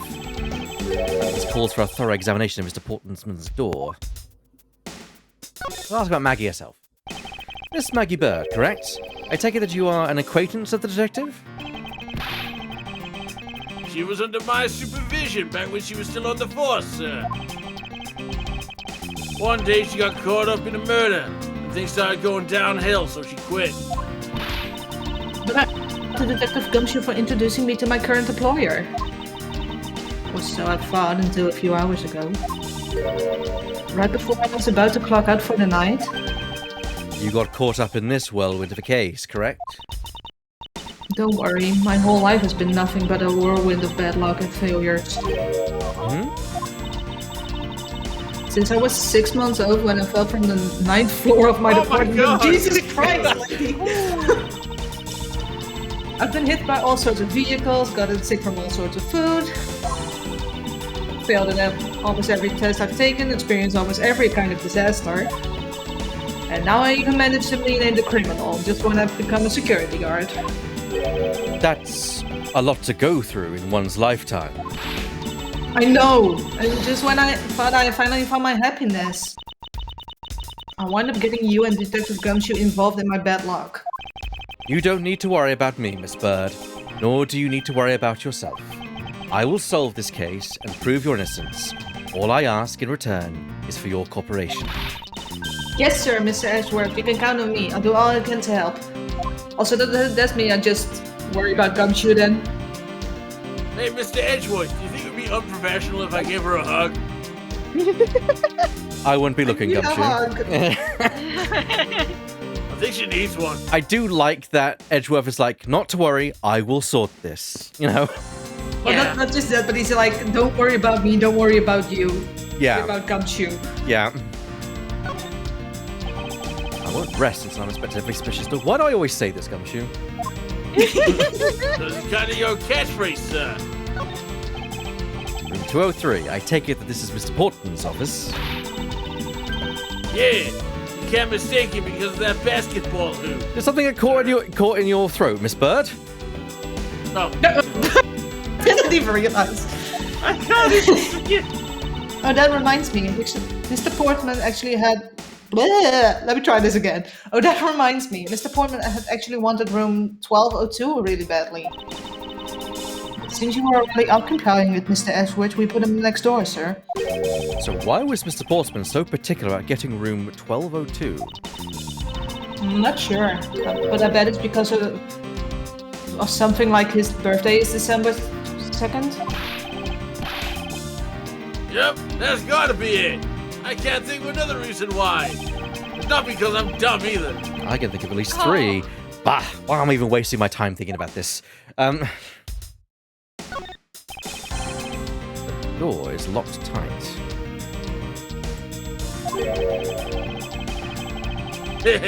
I bet the old credit card trick wouldn't work here, huh, Mr. Edgeworth? This is the office of a high prosecutor detective. These doors would be pretty ineffective if the average cat burglar could get through them. Aha! It's like only a great cat burglar can get in here. That must be true. who the culprit is. Might I advise you to return that conclusion to whatever pawn shop you bought it from? Like I say, I love these two together. They just bounce off each other so well. Yeah. A minimalist classy door, yet made of top quality wood. It's kind of majestic too. Hang on. Have we already done this one? It's close, but not the exact same from what I understand. Fits in Still really well mahogany. with the ambience of the prosecutor's offices. Even Mr. Portsman seems dignified, just because he works behind one of these. Nonsense. Man doesn't become more or less dignified of where he works. Well, he still seems more dignified than Mr. Payne. Mr. Payne? I suppose Excuse me. I suppose- I'm right here. I suppose custodial work can also be dignified? Nobody cares, Mr. Payne. So there, I believe there is a reason for this. I don't know if it is like this is, or at least this is what I've gathered. This custodian is also named Payne. Probably not Winston, Oh. but so that's why Edgeworth constantly confuses the two. Well, here's two things that basically just go together very Yeah. easily. Yeah. My brother Logic explosion. worked very hard. Miss Bird, I'm afraid there's a flaw in your story. What? No way, pal. I mean, sir. You said that you locked up Mr. Portsman's office at around 1:30 a.m., correct? However, the master key had already been stolen at that time. Whoa. Nothing gets by you, Mr. Edgeworth. You saw that contradiction like a pro. I had totally forgot all about that, but thanks to you, and now I remember it. You're right. It was around that very time I realized that the master key was missing. And? Well, I'm a security guard, sir. Yeah, and I couldn't just admit to losing the master key, could I? So I pretended to lock up his room, sir. You pretended? Yeah, I used my house key and made it look like I was locking up, sir. So in actuality, you never did relock the door then? Well, I thought that maybe I could go lock it after I found the key. Come to think of it, I guess the door still hasn't been locked properly. Mr. Portman's office data jotted down in my organizer. Right. But is it hit? Let's have a look here. Is it locked? Wiggle the door. Door is locked tight. We've already gone through this. Yeah, it's locked. It's locked tight. We know it's locked tight. Therefore, we can deduce. Room 1202 shouldn't be. Yes, it contradicts this. Eureka! There's a contradiction here between reality and the evidence. If what Miss Bird has said is true, then why is this door locked tight? Huh? You know, you're right. Miss Bird, are you sure you didn't relock this door? I am certain of it, sir. And I don't think Mr. Portsman noticed it himself that I hadn't. Which means, what, sir? It either means that he actually does have the key to his office, or that the door Miss Bird opened wasn't this one at all, but a completely different one. She opened a different door. But how can you prove that? There's an easy way to find out. All we need to do is... we need to examine these. Prints on a number plate. Yeah, the doorknobs are white. Yeah. The master key doesn't matter, because it was used by Maggie. The number plate is what matters. The prints on the number plate, they will tell us all that we need to know. Everything? Really? Like what, sir? Like, well, for example, and such as... Oh, Well, we know for sure that Detective Gumshoe's dinner will only consist of instant noodles. wow. That was amazing, sir. How did you know? What was that supposed to be a joke to cheer me up, Mr. Edgeworth? Yes, that's it. Now then, we should get back to doing what we need to do, and that is, we need to examine these. Door? No, the wall. No. The master key? Yes, yes. If we examine the fingerprints on the master key, Well, if that's what you want to examine, sir. That was the very first thing we did. ah. I can tell you that we didn't find any prints other than Maggie's. Uh, Oh, shit. Well, I guess it's the doorknob. It's so brilliant, Mr. Edgeworth. So what can we deduce from that? well, I'll tell you what I deduce. I think this means that the culprit wiped their prints off. Sure. yes, that's exactly it. I'm glad you were able to come to the same conclusion. However, the more important matter is, well, for process elimination, One way or another. the prints on the doorknob will tell us everything. I'm absolutely certain of it. Hey, you! Yeah, you, pal! Do us this favor and see if you can live from this, okay? So, what do you find out? There's no need for such belligerent nostril flaring, detective. I have only Mr. Portsman and Mr. Fate's prints on this doorknob. So only 2 people's prints were found on this, huh? That's pretty decisive. Huh? I'm lost, sir. Thinking logically, a certain other person's footprints should be on this knob as well. Detective.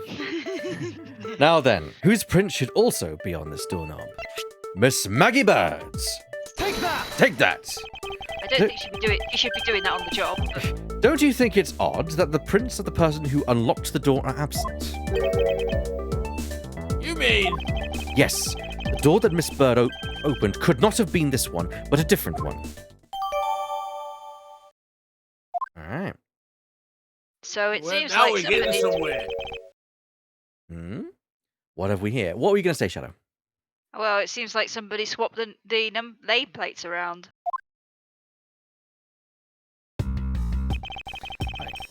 I say this every time, Gumshoe. I still have no idea why. Ooh, it's paper. There's a paper, but also look at the base. Oh, There's- it's been moved. It's been That has moved. been moved.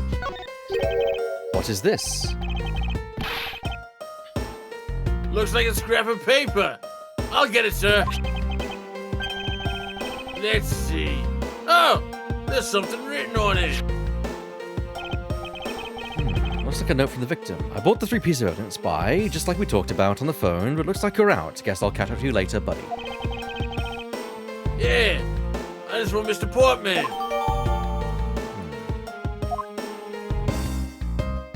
That's slightly sus. As is Only that. slightly. What's this? What are you looking at, sir? Oh, hey, how about a game? That's okay, Detective. I just found the position of this hoop to be a little off. Hey, you're right, sir. I guess it was shifted when someone made a seriously sweet slam dunk. But the positioning of the hoop is definitely unnatural. I'd better take note of this. Yeah, it should be on the street outside. Touché, Detective. Yeah. Refill. Poking around in this hallway has actually paid off quite handsomely. Huh? How so, sir? In a variety of different ways, I think it's time we had a little chat with the real culprit of this case. Killer won't, Edgeworth. As long as my logic is sound, then yes. The mastermind behind this murder is none other than Mr. Portsman. What? Mr. Portsman? I knew it. That's exactly where my logic senses were telling me too. I suspected it was him from the instant he accused Maggie of being the killer, sir. That is anything but logical. Ladies and gentlemen, prepare yourselves. Come what may, it's time to knock on Truth's door.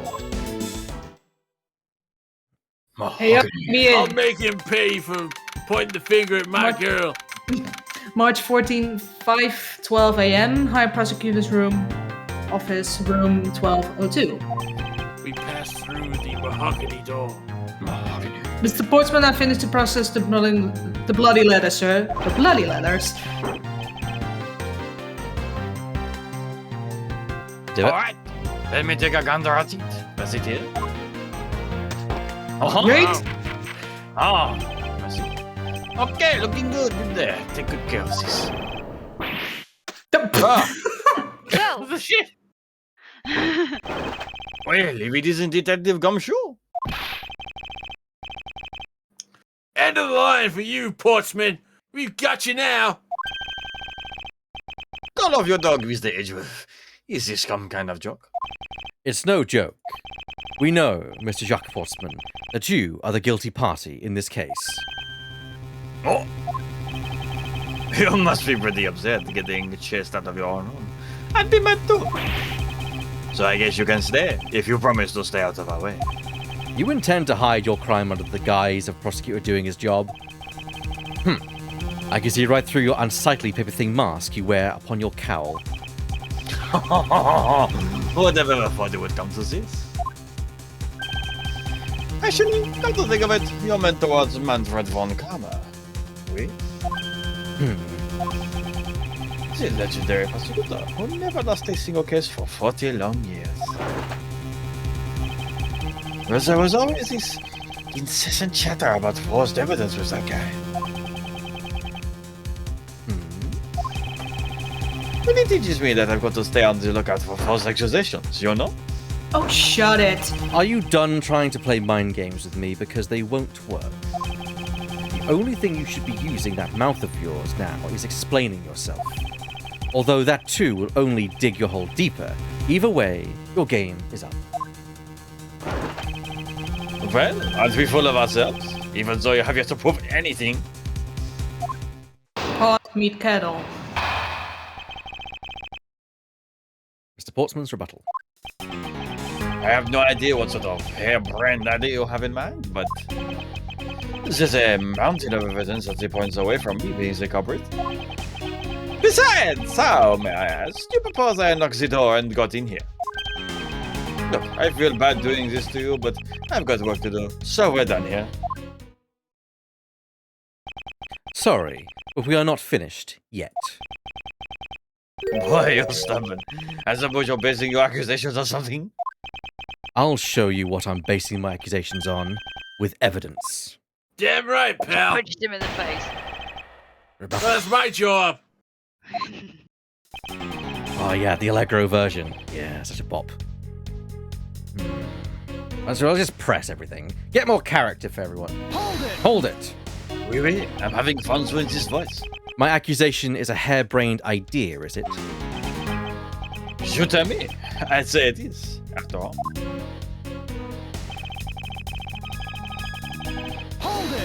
Hold it! Oh, and what pray tell kind of evidence are we talking about here? Jim was my partner. You can't say I had a motive for killing. And that's it? That's not even an anthill, let alone a mountain. But it's more than enough, wouldn't you, do you agree? No. Might I recommend that you review what the word evidence means? It doesn't change the fact that the evidence doesn't point to me as the killer. You think?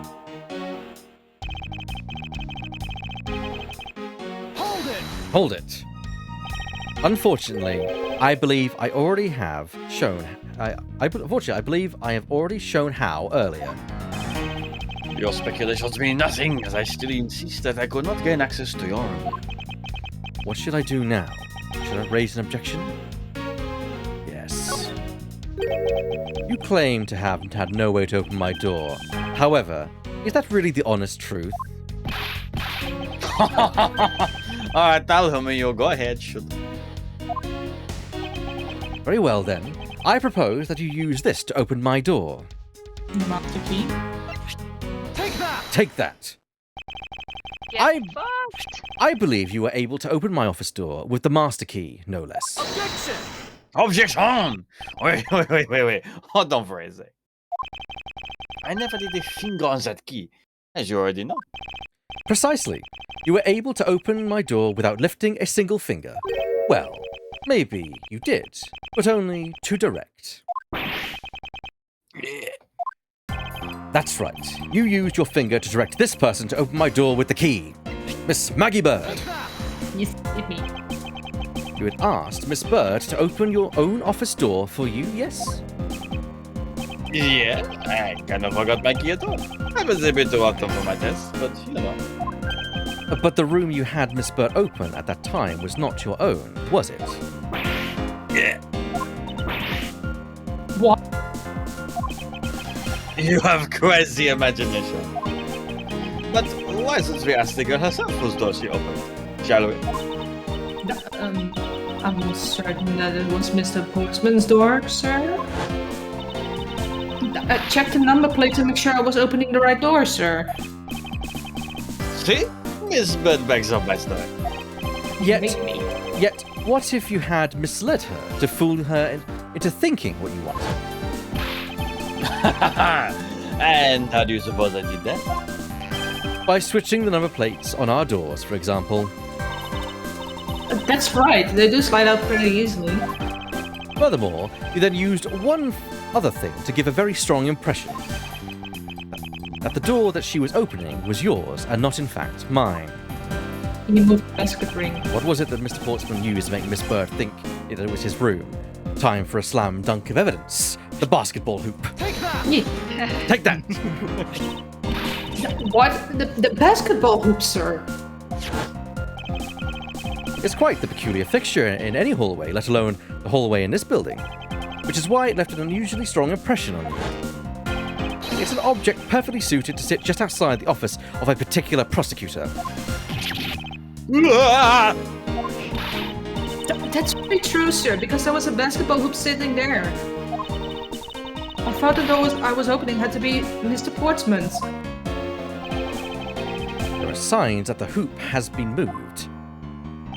To sit in front of my office, to be sure. I see. So that's how you force suspicion on people. Thanks for the But I think your conjecture is a little off the racetrack. Conjectures are brutal. Now you're just spouting nonsense. Has the girl opened my office door? I have a name. I was in my room the entire time. You don't have a single reason to suspect me.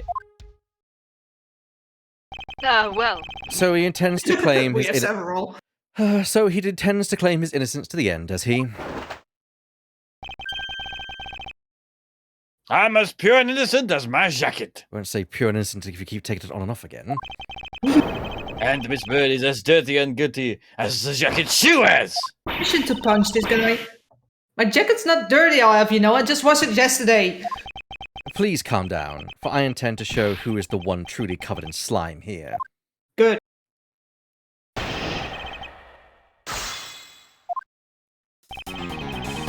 Alright then, let's keep on I going. get way into this role, sorry. No, I think we're all getting into our roles, which is brilliant. Yeah. Hold it. I'm certainly loving doing Edgeworth. Nonsense, you say?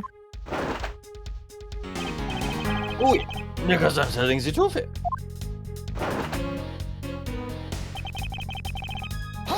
Hold it. Using the master key, of course. Sure, you have a problem with that? That is what the master key is for, right? Perhaps we should place it in an elaborate labyrinth of some sort of people like you. Wow. Hold it. And what were you doing in your office? I was doing my usual training regiment. Training regiment? Were you going through your law books from start to finish? Mainly batting practice and some wins. Oh, and I joke when I get the chance. Wow, you must be the buffest prosecutor we have. With the weakest legal muscles, it would seem. I was doing my usual workout, so. Hold it. I think I've given you quite a few reasons, actually. Objection! But none of us would stand up as their own. Objection! Then what about all the evidence? Objection! It's all circumstantial. No judge would convict on such flimsy evidence. He seems to be trembling a little. One more little push. All I have to do is find the flaw in his testimony. Ooh. Oh, we've come full circle. Oui. Okay. Must present something. I don't think we've got anything. Did we miss a sentence then? No, I mean it wouldn't let you go. Yeah. He only said 4 things and we did all 4. Yeah. We don't have a single reason to suspect me. Yes, we do, because that thing that Buddy had, the note. Yeah. You're Yeah, right, the note, you're right. On the last one, yeah. Yeah, because he wasn't in his office and the note says you weren't in your office. Yeah. Yeah, you're right. Good job. Objection.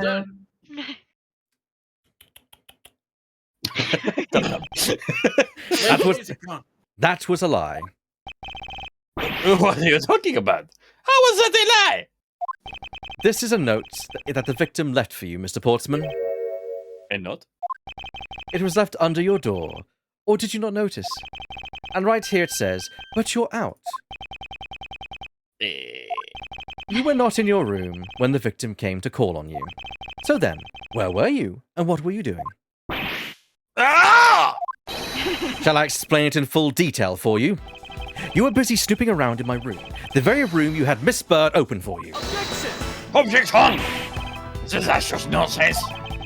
You have no evidence that I made the girl open your door for me. Oh, but I do. I have very decisive evidence. No way! This is proof positive that you had Miss Bird open the door for you. Edgeworth, what are we doing? Oh, come on, Mr. Edgeworth. Oh, the door's not locked. But her prints were not found on the doorknob. Yep. Take that. I had your door dusted for prints. Myself? What's that? Come on, I bet you didn't find anything. You sure are good at wasting time. You're right. I didn't find anything. And definitely not Miss Bird's fingerprints. Her prints? What did they have to do with anything? Oh, Let's- please keep up. Let's put it this way. If she really was the one who opened your door, then her print should be naturally be on the doorknob she touched. Ah! Further, all of these prints on my office doorknob have left it been wiped clean. I can only assume it's because Miss Bird's fingerprints were on it. Don't you think it's time you gave up your charade? We know you stole into my office with the intent of stealing something from me, and Detective Faith found you out. Possibly because he heard sounds coming from a room whose occupant was on leave. Sportsman, you killed Mr. Faith to silence him. And I had the misfortune to return when I did. You had to threaten me as you escaped. As I said when you had the gun to my back, no one gets away with committing murder in my office. Yo. Huh?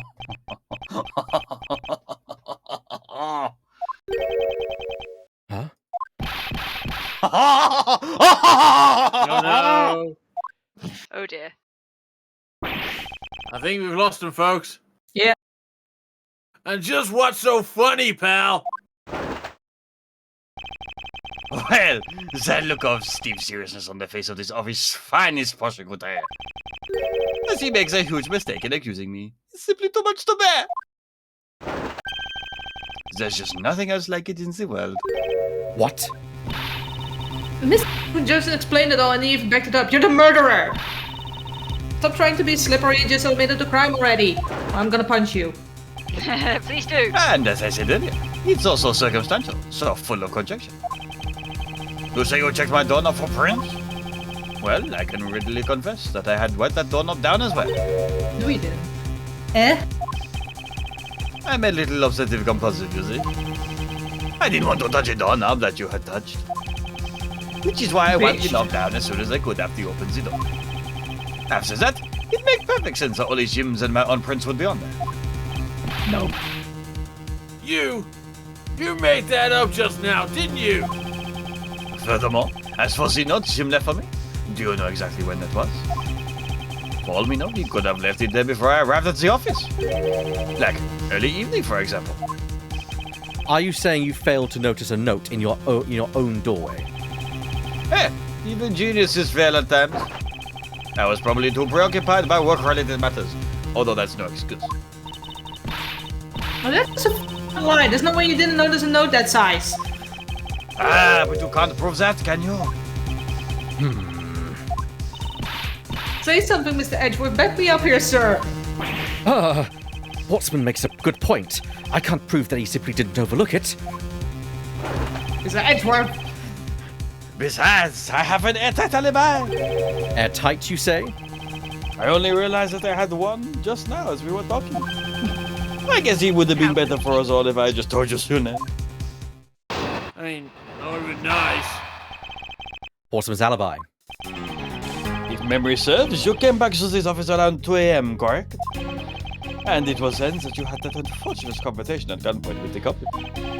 But at exactly that time, I was down in criminal affairs. Ask around. I'm sure the office detectives will corroborate my story. It's the perfect alibi. That I'm just remembering. Do you really think it's that perfect? Like I said, I don't care. Ask around all you like. You'll see for yourself. Detective Gumshoe! Yes, sir! Sir! I'll go check out his alibi, sir. I'll be right back. A few moments later. Mr. Edgeworth, sir. I think we're in trouble. It's just like Mr. Portsman said. The guys down in criminal affairs said they saw him around 2 a.m. You see? All of the evidence points to him being the culprit. So there must be a contradictory point in his alibi somewhere. Of course there is.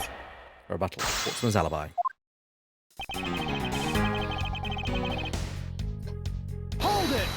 Hold it!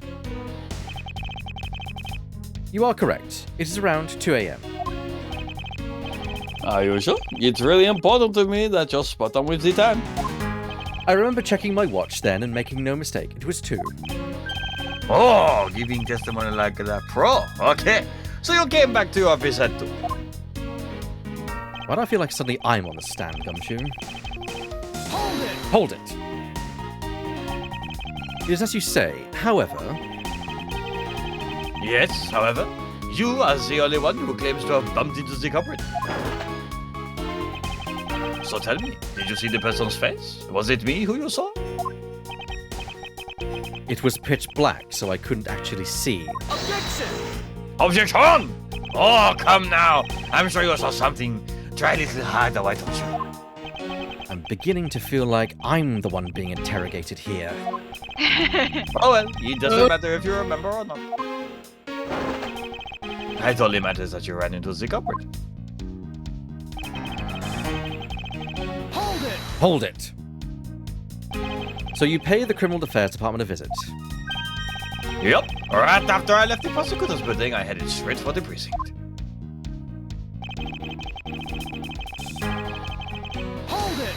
Hold it! Well, we did go and ask around to confirm your testimony. And it was just as I said, right? Yes, sir. A number of detectives said they saw you around that time. See? I have the perfect alibi. That's the ace I had up my sleeve. An ace you happen to forget. Short sleeves. Impossible! He actually does have the perfect alibi. What's wrong? What's this sudden look on your face?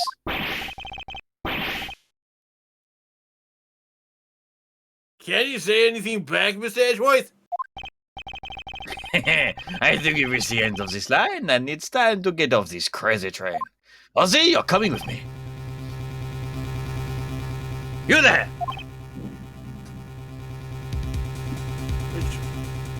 It's the officer, so it would be... Kay. Yes. Oh, it went. It's That's gone crunch. That's crunchy. crunch. Crunchy. It's gone all crunch. Let me fix the crunch before you respond then. Mm-hmm. There we go. Hello. Smooth sailing. Sir! Please escort the young lady out. But remember, be gentle. That's Gumshoe, I think. Mackie! Detective Gumshoe!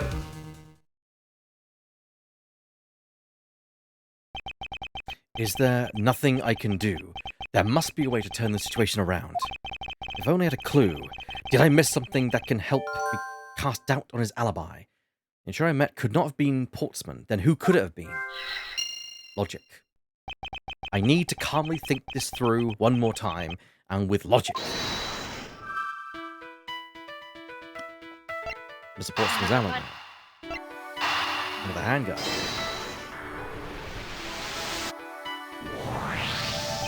There were 2 bullets left at the scene of the crime. One that robbed Mr. Faith of his life, and one that nearly robbed me of my jacket.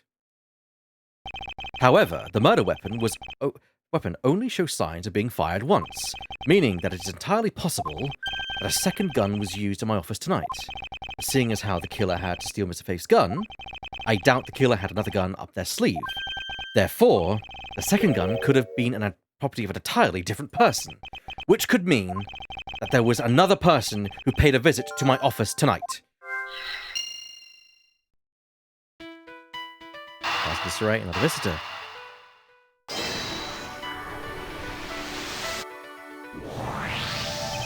Supposing there was yet another visitor tonight, that would also resolve the issue of my shelves were upended twice.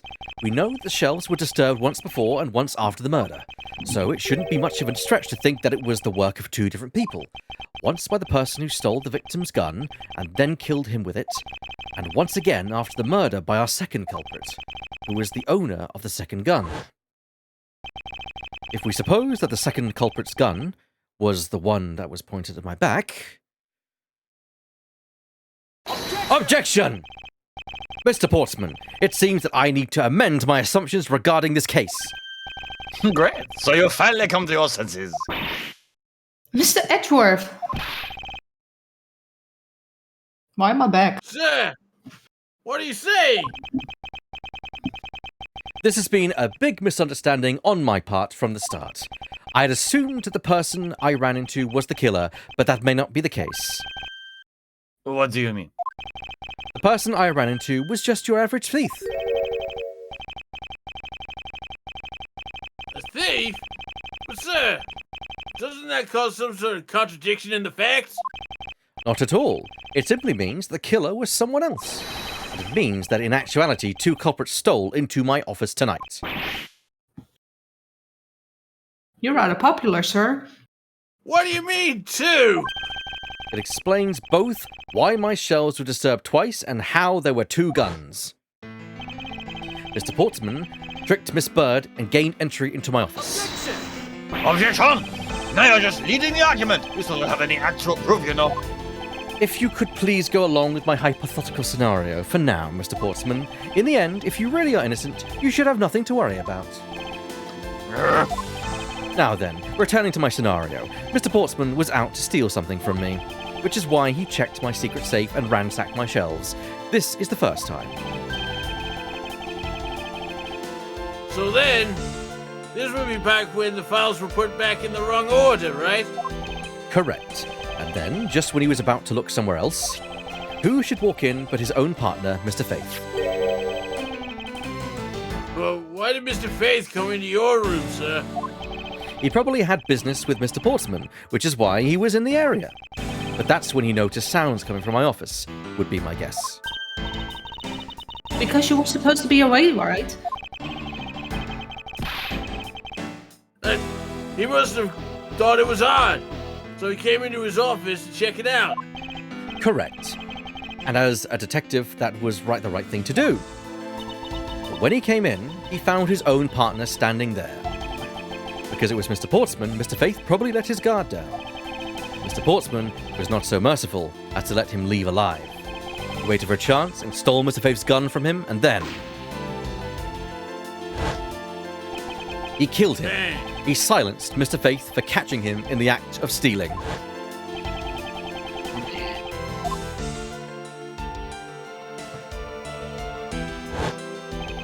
This was the moment in which the first shot was fired, the one that landed in my files.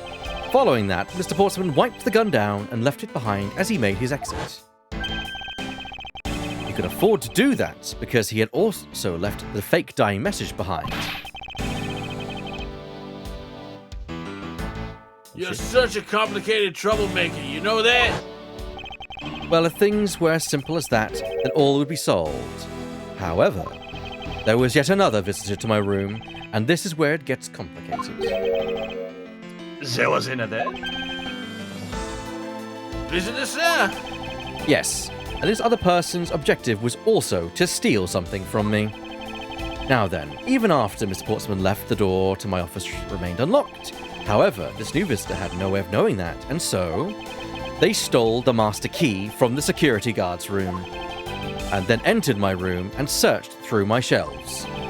This was the second time they were disturbed, and it seems the thief found their prize. Stolen old file, right, sir? Correct. Only just as the thief was about to leave with the file, I appeared. The thief then threatened me with their own gun and made their escape. The second bullet was fired during that brief encounter. So the shelves getting messed up twice, and the 2 bullets. It was all because 2 different people were doing those things at 2 different times. Precisely. So now, do you see, Mr. Portsman? The person I met was just a thief. It was not, in fact, Mr. Thief's killer. Your alibi for the time frame in which I ran into the other person is now irrelevant. Because we now know that the murder took place during the first culprit's visit. Objection!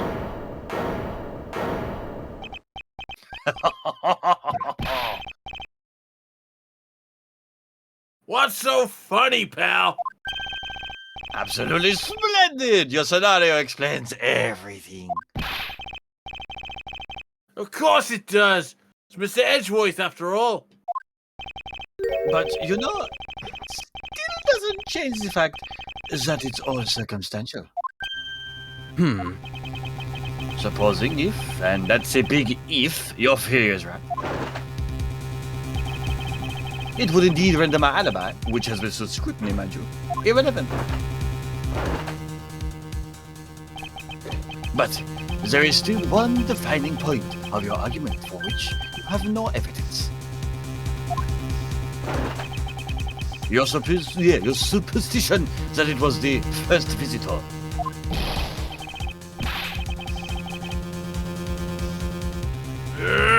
Mr. Edgeworth, you can't let him get away with that, sir. But he has a point. I have absolutely no proof at this point. Don't say that, sir. I don't believe this. Don't worry, Maggie. I'll do something if I must. You know something?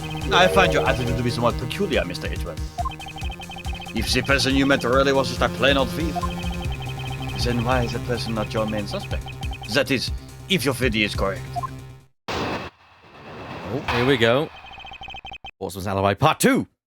I'd like to Google it. That thief you ran into shall be your real suspect, wouldn't you say? We should be out there looking for that thief right now. They might be still alive. What's that, Shadow? It's music. Yeah, I know, right? Yeah, I know. the Bob. I hate to repeat myself, but as I've already said, I was training in my room. And so Jim came to deliver some evidence to me. I was done at criminal affairs. So, I can't be expected to know what happened around here after I left. So, you think we should be out there looking for the thief? Of course! Now isn't the time to be wasting time on dead-end discussions?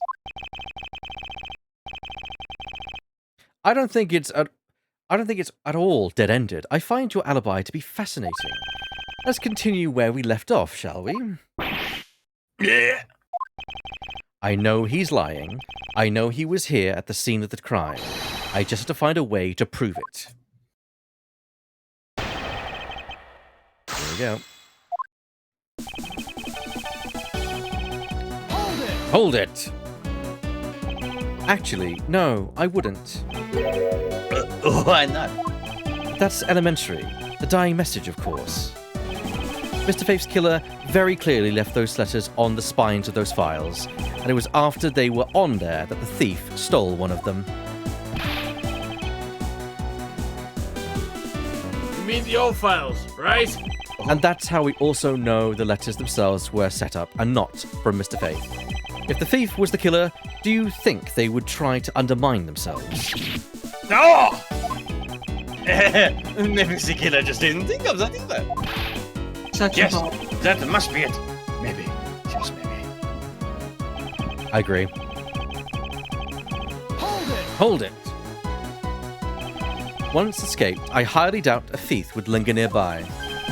Well, you never know. Maybe they didn't get what they were really after. Oh? You talk like you know quite a bit about this thief. It's nothing like that. I have no idea about anything. After all.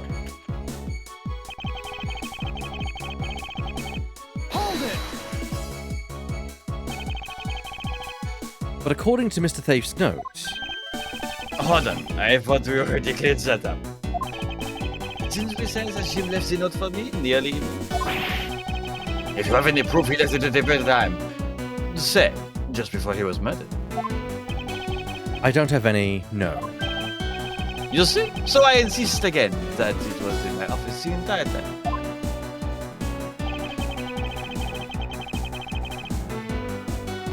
Hold it!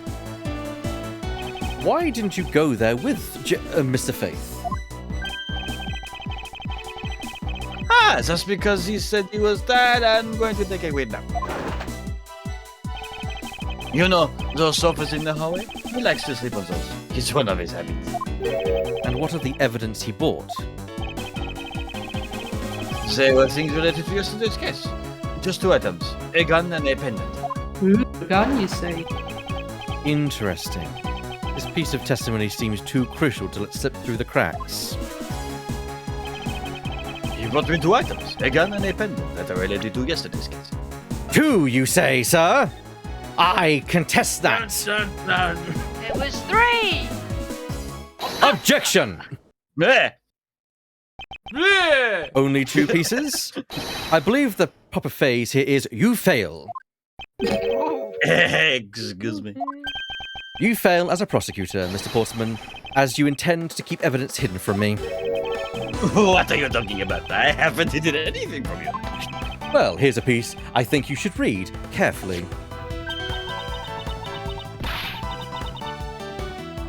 Maggie? It says that Mr. Faith was bringing 3 pieces. I forgot that was my line. Sorry. Okay. Yes, and this is the victim's real dying message to you, Mr. Portsman. I can't believe to get tripped up by simple arithmetic. Where is the missing piece of evidence? It's... You have it, don't you? Only the guilty would make such a face. Detective Gumshoe. You don't have to say it, sir. I'll pat the guy down from head to toe. Rather you than me, buddy. Oh! Don't come any closer. I'm warning you. This is all part of the investigation, pal. So don't even think about swapping me. No!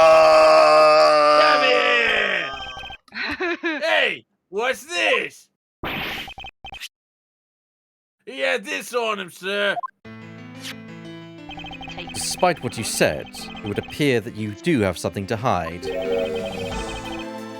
But why would he hide something like that? There's only one reason why anyone would hide evidence of this caliber, because it would unequivocally point to that person himself as the real killer. Let's examine this videotape in a little more detail, with a section of the tape that will drive the last nail into his coffin. Oh! That's interesting. There it is. Saying Ah, that's blood, isn't it? Yes, best. and I believe this is what the good prosecutor was trying to hide from us. Did anybody got a bag? This blood is still fresh. You mean this might be Detective Faith's blood? Sniff it right now. No! No, you've got it all wrong. No amount of denial can save you. We have but to run a blood test to find the truth. You told us that you had received evidence from the victim earlier. Now you will tell us when and how did the victim's blood find its way onto this video. Yeah, it's totally suspicious. Was it the moment of his death? Did Detective Faith have this videotape on his personage when you killed him? You know very well there's no way to prove that.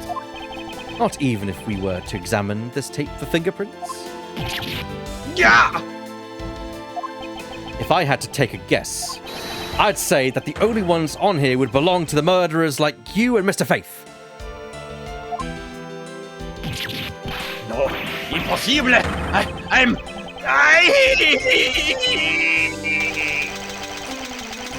Oh god! Sack. Oh god! Jesus Christ. Oh, he's dead. Fucking metal. He's dead. He's just straight up dead. In fairness, that must have been legit gold because that thing did not break. Mm-hmm. March 14th, 5:47 a.m. High Prosecutor's Office, room 1202. Why am I reading this? We never left this place. You were going to say something, Lemming? I was thinking I was going to say it wasn't actually gold at all. It was a chocolate medal.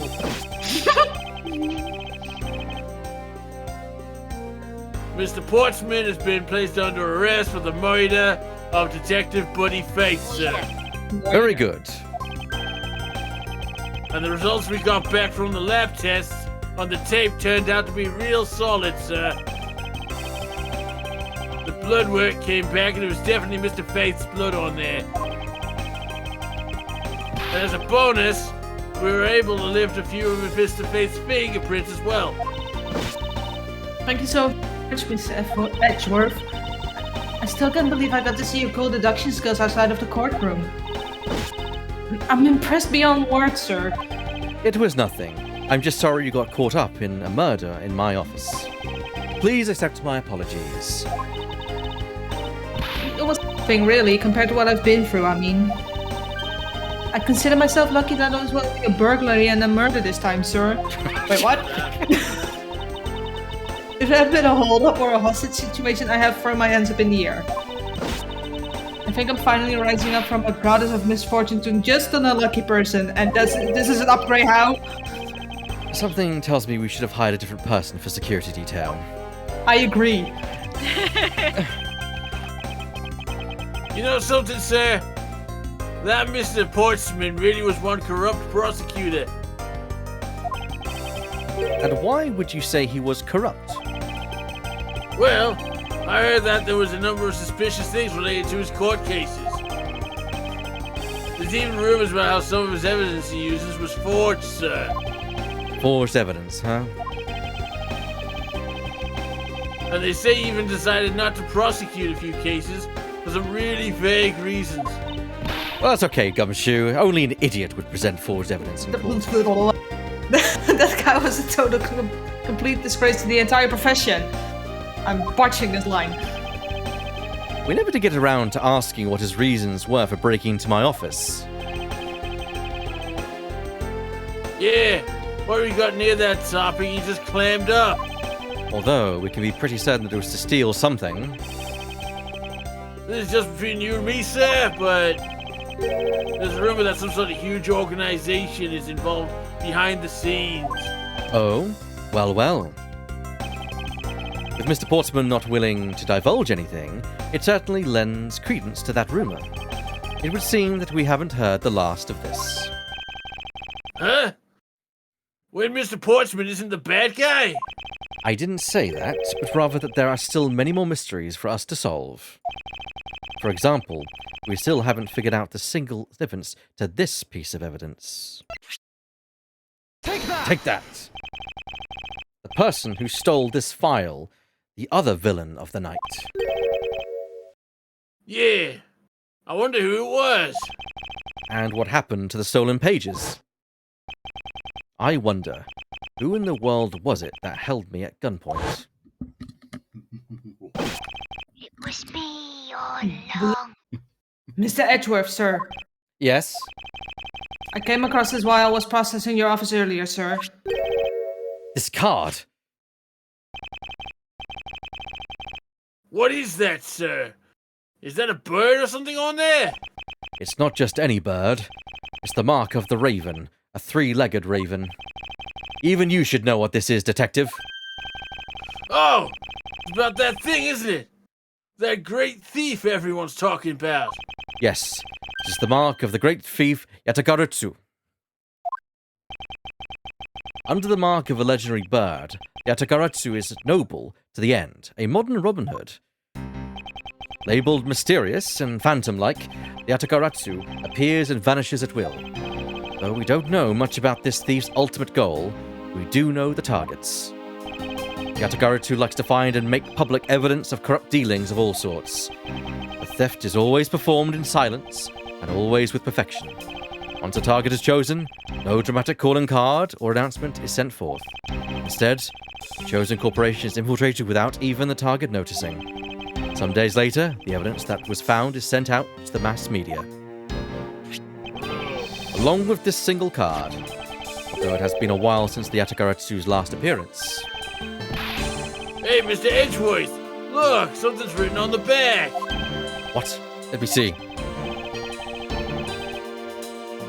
It's the location of where the thief put the stolen files. So the person who stole the contents of the file was the Yatagarutsu.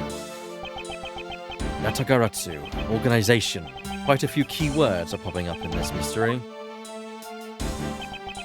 A murder in my office. Moida. The return of the great thief Yatagarutsu.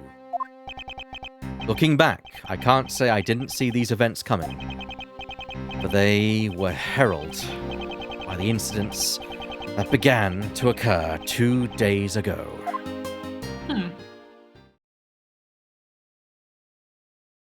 The end. Question mark? A brand new episode's been added. Tanava Airlines. Woo! I know it's 9. We normally go to 9:30. Do you want to start this, and so we get roles assigned? People can start thinking about their motivations for the week and things. I'm fine with that. Yeah, No, yeah, I mean, Yeah. whatever. might as well. Yes, I was hoping you guys would say that. When does the judge show up? I was hoping when Mr. Portsmouth would next show up. Personally, No, he's never showing up again. yeah, I know, but Oh, man. All right. I really enjoyed playing Maggie though. That was yes, Was that an outline of Carver? Yes. What's her name? the murder that occurred in my Oh, office. Sorry, I forgot. Oh, sorry. The return of the great thief Yatagarutsu. Thinking back, everything began on that fateful day 2 days ago.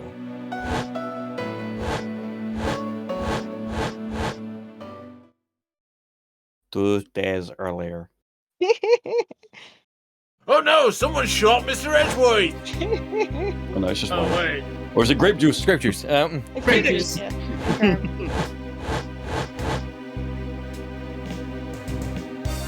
I fly. Yes. I little eye. Everything began high up in the air, 9,000 feet in the air to be precise. Oh, it's not open Hello. enough.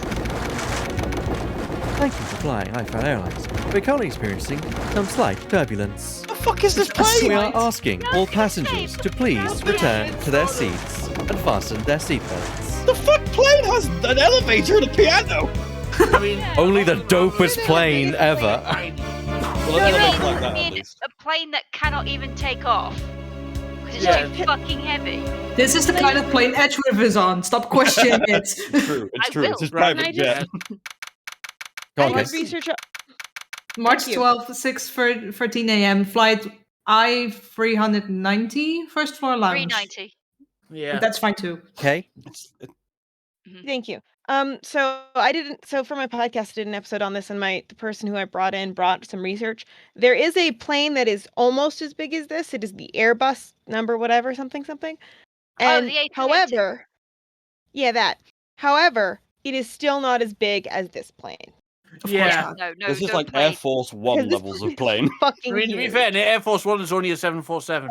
True. Yeah, no, I think even the Hercules is not that big because Oh, because like allow me to be a nerd here for a second. The thing about I'm just going to take the elevator for an example. Like the thing about having an elevator is you need a counterweight, Mhm. and like yep. at some point that counterweight is going to exceed the weight that a plane can like have before it becomes unable to fly.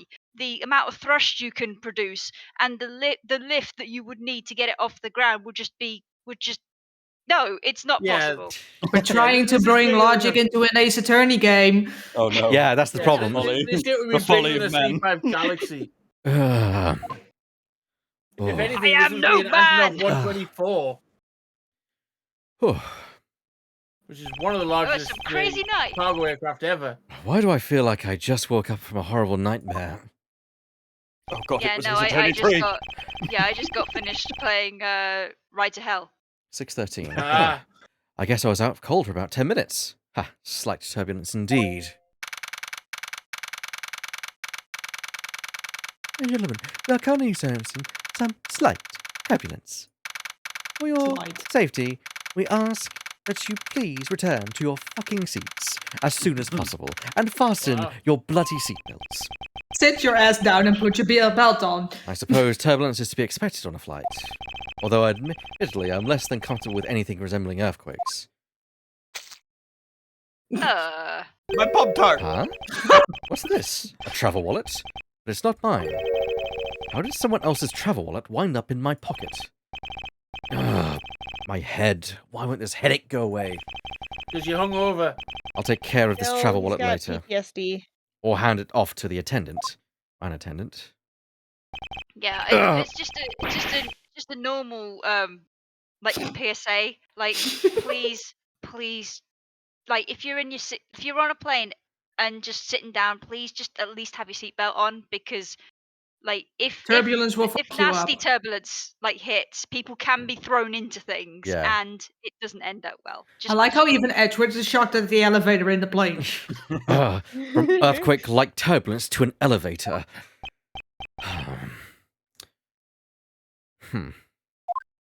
Huh. What am I doing, hesitating like this? Actually, I know full well why I hesitate. It was when I was still but a young child. I was caught up in a murder that happened in an elevator. Ooh, remember this? How long am I going to let my past haunt me? It's just an elevator. I'm a grown man now. I need to behave like one. Elevator on a plane. Oh, for fuck's What, sake! what the? Damn it! What in the world happened? Alright, who's gonna take Miss Torino, as she'll be known as? I'm gonna start a sign in a row. Tenero. Yeah, Tenero. That's right, Tenero. Because the pun. I will explain when she introduces herself. Do I have a further role? Okay, does a certain other prosecutor turn up in this? Yes, she does. Okay, Yeah, can't be you. Should I take it I'll then? No, because I think you would be best for the Yes. another role. Yes. So I'll take her. Yeah. Okay. Okay, so Kay as Miss Torino. Okay, well done. Shush. Yeah, I was saying when it was loading, when you were like selecting the case, I was like, was that an outline of Francesca? But then it started, so I had, Friends with yeah. Is there something wrong, sir? I must ask that you please return to your seat. I don't know what hurt that. He's dead! Please calm down. We mustn't jump to conclusions without all the facts. Also, Pretty her dead, blood Edgeworth. is in like a perfect square, and I'm impressed. All right, guys, just Yes, take, her hair just, smells so good. just take. What's wrong? Did something happen? Good. What's wrong? You murderer! What? No, you have it all wrong. It wasn't me. Oh, Edgeworth. March 12th, 6:41 a.m. flight. I can read it because it's right on some dude's face. I-309. First class. And Augusta's glute down there.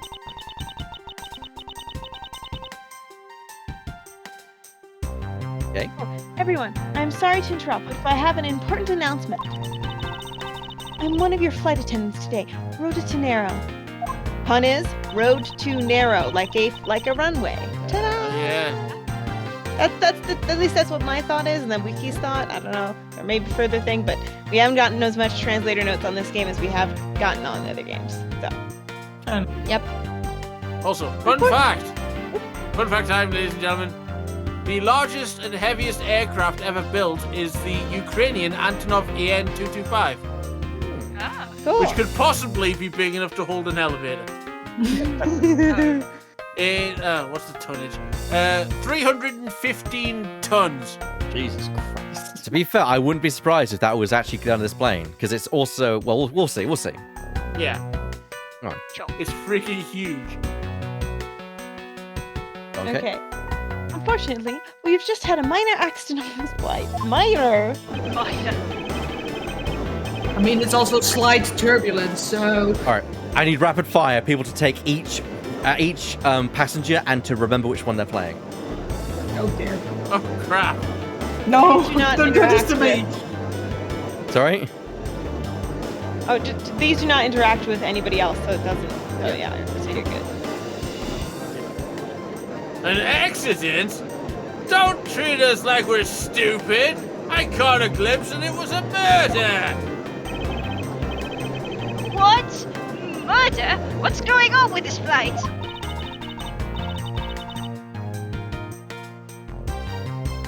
Everyone, please calm down. There's no reason to panic.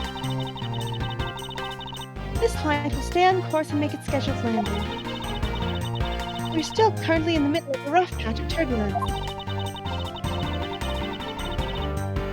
So until we are out of the area of turbulence, I ask that you please remain seated.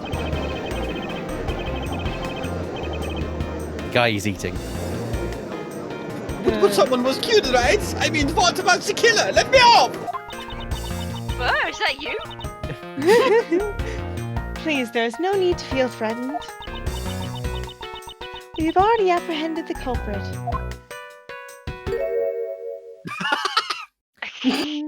I ask that everyone please remain calm. What the heck is he talking about? Why should we remain calm? My name is Miles Edgeworth. I am a prosecutor, and I assure you I am not the killer. Ha! Being a prosecutor doesn't make you incapable of murder, buddy. Now you listen here. I am not the killer. I simply found the body. Sure.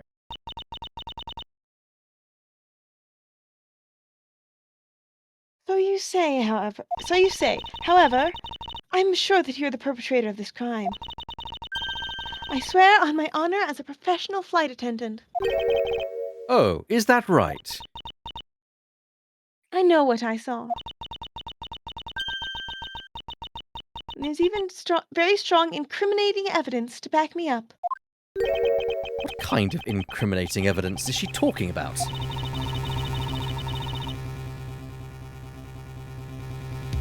We've already alerted the proper authorities at our destination. Until we land, you will remain in our custody by the powers vested in our captain. I'm very sorry, but please understand our situation. Your situation? I'm more concerned with mine and the direction it's going in. I'm not about to just sit idle while I get accused of murder. Miss Tenero, is it? Yes? I was wondering if you might give me a chance. A chance to do what? A chance to plead my case. And a chance to ask what you meant by incriminating evidence just now. To accuse a passenger of such a grave crime without allowing him to give a proper defense. Can the professional flight attendant inside you really call this action righteous? You have a point.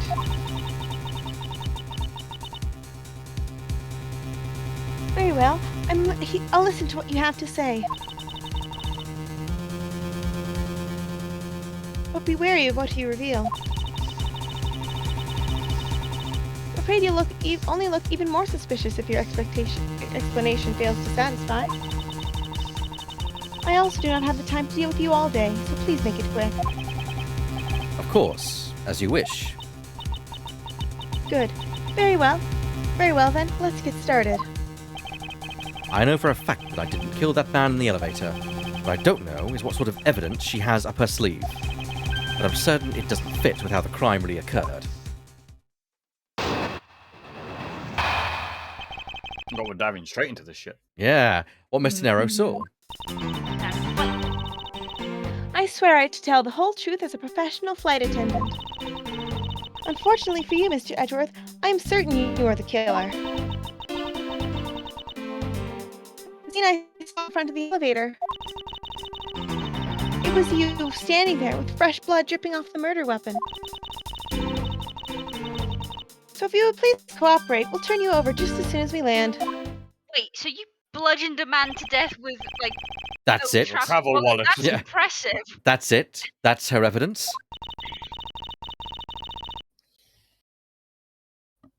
I don't think you could ask for more perfect witness testimony. I think I can. I think we can. I think we can ask for a witness testimony, actually. What would you, wouldn't you agree, Mr. Edgeworth? Not really. It's hardly perfect when there's a gaping hole in it. Smirk. that smug grin of Edgeworth. That shit-eating grin. It's... He's shit-eating grin, and he's also in handcuffs. Just Yeah. make sure this is turning into an 18+ rating. Hold it. Tell me, what exactly puts the pro in professional flight attendant for you? Well, it means we are very professional about how we take care of our passengers. Services like fetching papers and responding to calls are done with speed and accuracy. I can assure you that I give testimonies with the same level of professionalism. But I'm sure you already have realized that by now, right? It's a bit hard to appreciate your professionalism when I'm the one under suspicion.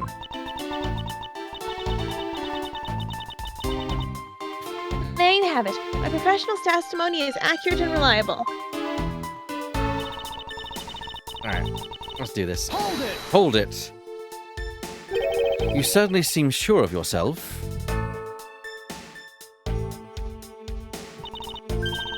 Of course, professional flight attendants can't afford to make mistakes after all. Perhaps, but you must admit there are a few who can look at murder with a clear mind. We attendants all go through extensive training and are always calm and collected. We'll even calmly serve you coffee if you so wish, as the plane makes a splashdown. I don't think that's part of emergency stuff, but okay. I fail to see how that would be a calm and rational thing to do in an emergency. Even until the bitter end, we are there to serve our passengers. You are supposed to protect them as well, but okay. And on the other hand, the first thing she did when seeing this scene was scream. How's that calm and collected? In fairness, it's the first time she's ever seen, like, Yeah, but still, she's saying how calm and collected she is, and she isn't. This is the duty of all professional flight attendants. You certainly are confident. Anyway, shall we return to your testimony? People may ask why I'm doing this, because it's quite obvious what the answer is. It's because we like to kind of just get more talking from these people. Oh, the info. There are a lot of people in this, especially someone like Divot, who has played all the other games, have not played the investigation games. So I want to give us also as much experience with them as possible. And I've never played, and some of us have never played them at all. Like me. And me, Hold it. for the most part. Yes. What did you see in front of the elevator? That's what I was just about to tell you, Mr. Edgeworth. Please let me finish. Framed by the elevator doors and bathed in the light coming from within, it was you standing there with fresh blood dripping off the murder weapon. Hold it. The murder weapon dripping with blood. Really now? I swear that was the grisly scene I saw before me. Thank goodness it wasn't a passenger who saw, or there'd be widespread panic by now. As I recall, you were quite panicked yourself at the time. Excuse me? You were scared enough to misread the situation and accuse me of murder. Nonsense. Professional flight attendants cannot afford to be that flustered. I witnessed the murder scene, and I'm now listening to your defense, all with a smile. That's a lot. Yeah, a smile is Apparently, okay. you also lie with a smile on your face. But isn't that what like people who do customer service do all the time? Pretty much, yes. True. I am not the culprit, and yet you would keep these restraints on me? Hold on. You're not playing that role! And No! Listen. Mr. Tenero, is this conversation boring you? no, my goof will make sense when you finally meet a character like that. Yes. when you find out what character I want. Yeah. Yes. Mr. Edgeworth, please try to understand what kind of situation you're in right now. And what exactly is my situation? I have the backing of the captain to keep you bound up in this way. Whoa. We are within our legal right to restrain anyone who would threaten our captain mid-flight. In essence, you're in the same situation as someone who has been arrested by the police. So, I am to stay restrained until I can clear up all of her doubts, at least up close. Her mistake shines like the silver lining on a dark rain cloud. And I'm going to capture some of that light with evidence. You know, it does make me wonder if a murder does happen on a plane, do they have the legal right to hold you? Yes. There are They have the marshals. right. Yeah, they have the right to hold you until the police get there, and then jurisdiction is transferred to them. Yeah. Interesting. Yes. Objection! It's just Right. why you have to follow like flight attendant orders Hmm. in emergency situations, etc. Miss Tenero! What is with the yelling all of a sudden? Force of habit. Well, it doesn't matter. Miss Tenero, you say you saw the murder weapon dripping with blood. Is that correct? Yes, all that blood. Drip, drip, drip. Just recalling that scene sends a chill down my spine. Sorry, but your so-called professional flight attendant training has failed you. What? I'd like to direct your attention to this. Do you know what this is? It's a travel wallet, correct? But it looks a little big and bulky. The thing you saw me holding when I discovered the dead body in the elevator was this very travel wallet, Miss Tenero. What? Impossible! Now then, do you still think I am the killer, and I killed him with the travel wallet? But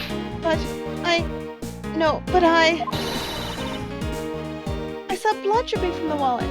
I know I did. As you can see, this wallet is clearly stained. But if you would be so kind as to take a whiff, I think you'll agree it's only grape juice. Grape juice, sure.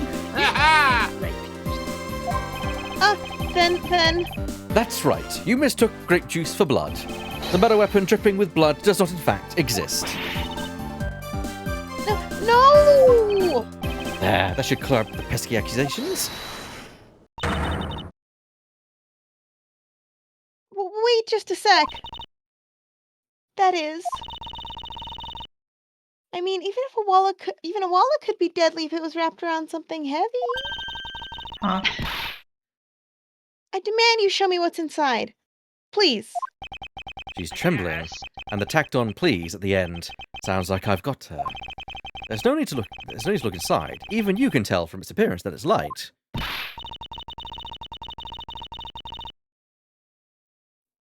No! I can't be sure of anything until I see the contents of the wallet for myself. She's a persistent one.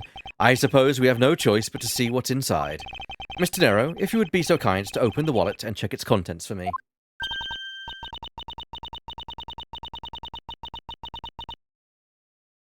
All right, I don't usually pry into passengers' belongings, but we have no choice here.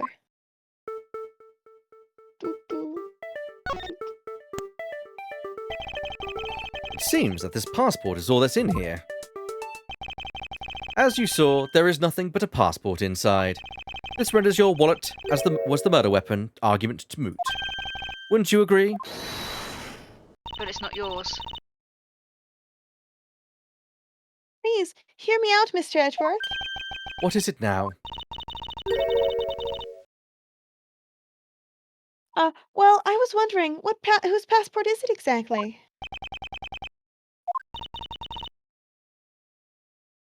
Can I take a look? Why not? I'm rather curious myself. This is... Not Virginia again. Yeah, Virginia. Virginia. This was made after Apollo Justice, so they started incorporating more Virginia and stuff. Fair enough. But yeah. Just as I thought. This travel wallet belonged to Mr. Ackby Hicks. Which makes it the victim's property. Wallet update. What data updated in my organizer? You stole the victim's wallet.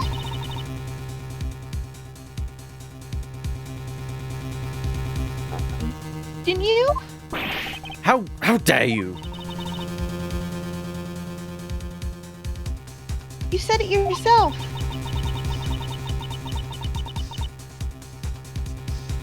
You claimed to be holding this wallet in your hands when I found you.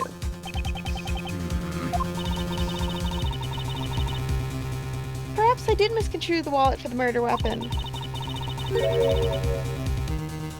But it seems that I wasn't wrong about who the culprit is. Ooh. See what more. Mr. Nero's logic.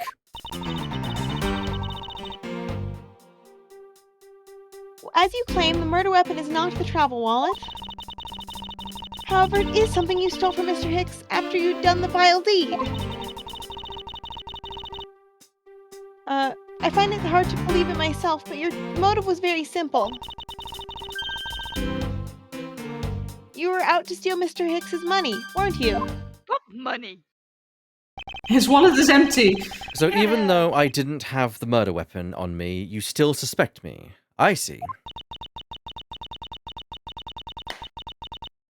You stood up at the crime scene with your victim's wallet in your hands. How can I turn a blind eye and not suspect you foul play? Alright then, let's argue this bitch out.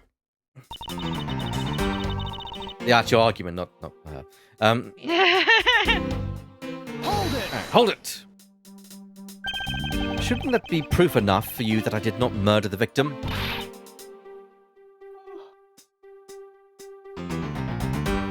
Well, not at all.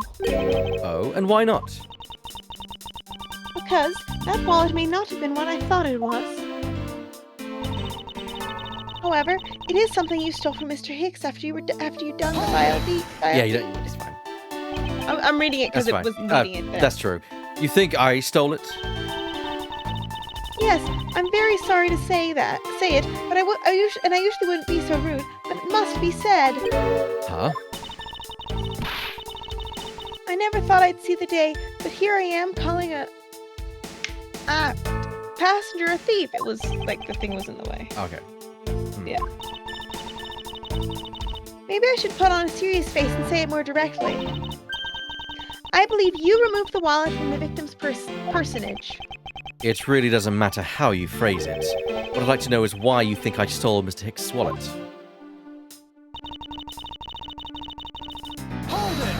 Hold it. I don't think I have any sort of motive to speak of. I've never met Mr. Hicks before, and our only connection is this one flight. That is more than enough of a reason. How do you figure? You're sitting in first class, and I think the implication is quite clear. But he's also sitting in first class. That's what I was just thinking. Edgeworth's in first class as well. Mm-hmm. Edgeworth's got the money. Money. Do you think I was after his money? Where did that cockamamie idea come from? Sorry, that what idea? You are also passenger in first class. Oh my gosh. Yeah, that's not a word I see very often.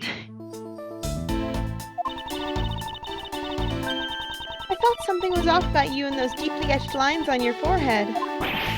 They're not lines. They're perfectly normal and part of my natural face. Head forehead. He's got I don't resting think bitch face.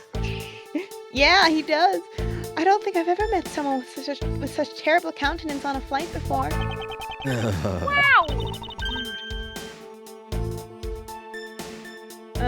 And that's when it hit me. Like a face to the. I'm so tired. It's fine. We're wrapping up soon. I want to wrap up Yeah. this this kind of questioning, and then we'll call it a night. Yeah. You have the face of someone with money trouble. Which is why he's in the first class and not playing. She really is making a fool of herself pursuing this line of logic. I should spare her and present the piece of evidence that contradicts her testimony. It would be the humane thing to do.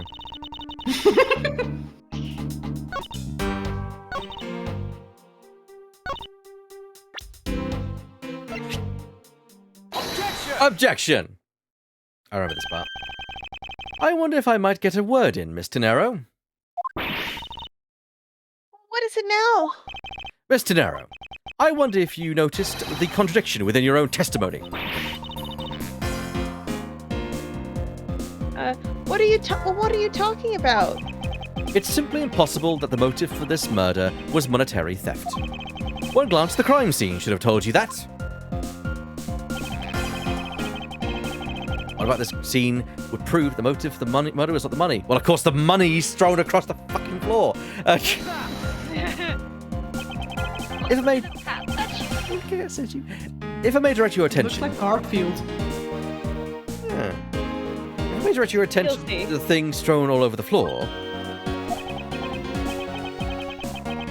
That's right. The floor is covered in bills and coinage. And his credit card by the looks of it. By your rationale, these things were the very things the killer was after. I think we can assume the wallet fell during the victim's struggle with his killer, and I would think that the killer would have noticed something like money scattering everywhere. Furthermore, as you can see, there was no effort made by the killer to gather the money. The wallet. Objection! Ah, yes, the wallet. You will also recall that the only thing in it was Miss Hicks' passport. If you are really insisting that it was a crime based on greed, then you're claiming that it was all for an empty travel wallet. I... Forgive me, please!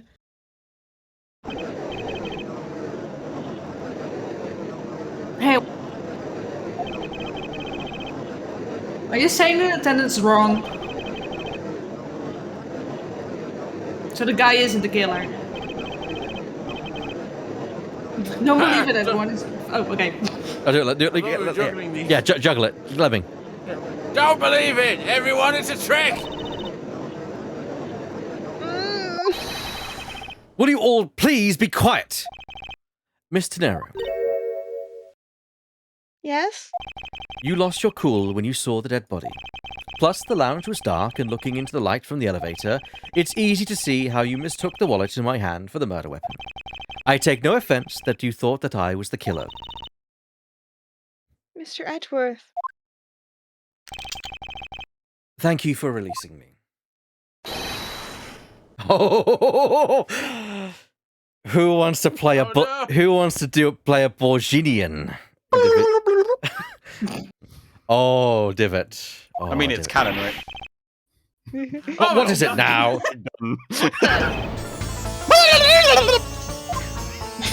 Miss Tenero, if you could please translate, I'd much be obliged.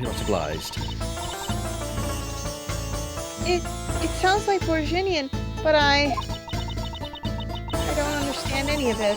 There's another attendant on this flight who... God, what's a Virginian sound like? I don't know. I tend to think like Middle Eastern, European kind of mix almost. Yeah, so canonically it is in Europe. I don't remember exactly. It's some, but the aesthetic is more Middle Eastern. So Right. do that with what you will. I said that he's giving the runabout. Perfect, absolutely perfect. And that's what we're going to call it for today's session. I'm gonna forget that voice by next week. Watch the video back. You always just watch. Oh, yeah, God. you just watch the like very end. Locked But just in, give her a that's it. new voice, it's fine. Is it a her? Or is it a him? No, it's a him. Yeah. It is a him. Oh, okay. What's Really couldn't tell from that spray. what's the character's name again? Okay, I forgot his name. Zinc LeBlanc. Zinc LeBlanc. That's it. LeBlanc. Oh! No, No, you no. had a French one. Behave yourself. Dear. But It's no, more French. No. but no. I'm not gonna do it. Don't worry. That's fine. I want to thank everyone for joining us today. This has been great first introduction to Data Investigation. We've got one case down already, which is And I mean, fantastic. if you want to make them French, you can go right ahead. I'm not the boss of you. No, I'm not gonna do that. Don't worry. And I want to thank all the audience for joining me joining us for tonight's kind of great existence. Bear brings up a good point. wanna If Bear is here next week, maybe he can play that character. Yeah, absolutely. Yeah, that's a good point. Speaking of, we'll be back here next week for some more Ace Attorney investigations at 6:30 p.m. on Saturday BST. Yes, LeBlanc. I also want to thank my co-hosts for joining me today, which of course Drifting. I like being here. Divot, Lemming, Thanks for having me, pal. Shadow, Hello, yes. and Kay. Yay! And of course, next week we'll have the return of Burr for this series. It's Yeah, been yeah, an yeah. absolute. The return of Yes, the Burr, king. yeah. Killing me back. Yeah. Is anyone doing any streaming things this week? Nope. Not No. particularly. Okay, well, the next time you can see me tomorrow is potentially tomorrow if I stream my RPG game, which that'll be at noon if that is the case. If not, then you'll see me Monday for a mystery game. I'm not quite sure what I'm playing because I finished Metroid Dread yesterday. Go check it out at the VODs. It's been fun. Finished, damn. Short Yeah, game. it was. Yes. Wasn't sure. It wasn't easy either. Yeah, that final boss fight. Whew. Oh, I got Scott. What just happened? I didn't watch Oh, just in case I ever decide to play it. Birds cheered 500 bits. Thank you so much. You were all brilliant, is what it says. Thank you, Bear. Oh, thank you, And of Bear. course, I also want to say, just because I think it's worth saying it, because we said it in Apollo Justice, not said it this one. Thank you, Capcom, for this amazing game. It's a great game. I've been looking forward to this series, and especially since so many people here have not played it, it was really exciting to kind of jump into it, and also playing Miles. But we'll see you all next time, everyone. Good night. Tatty, Good bye night. bye.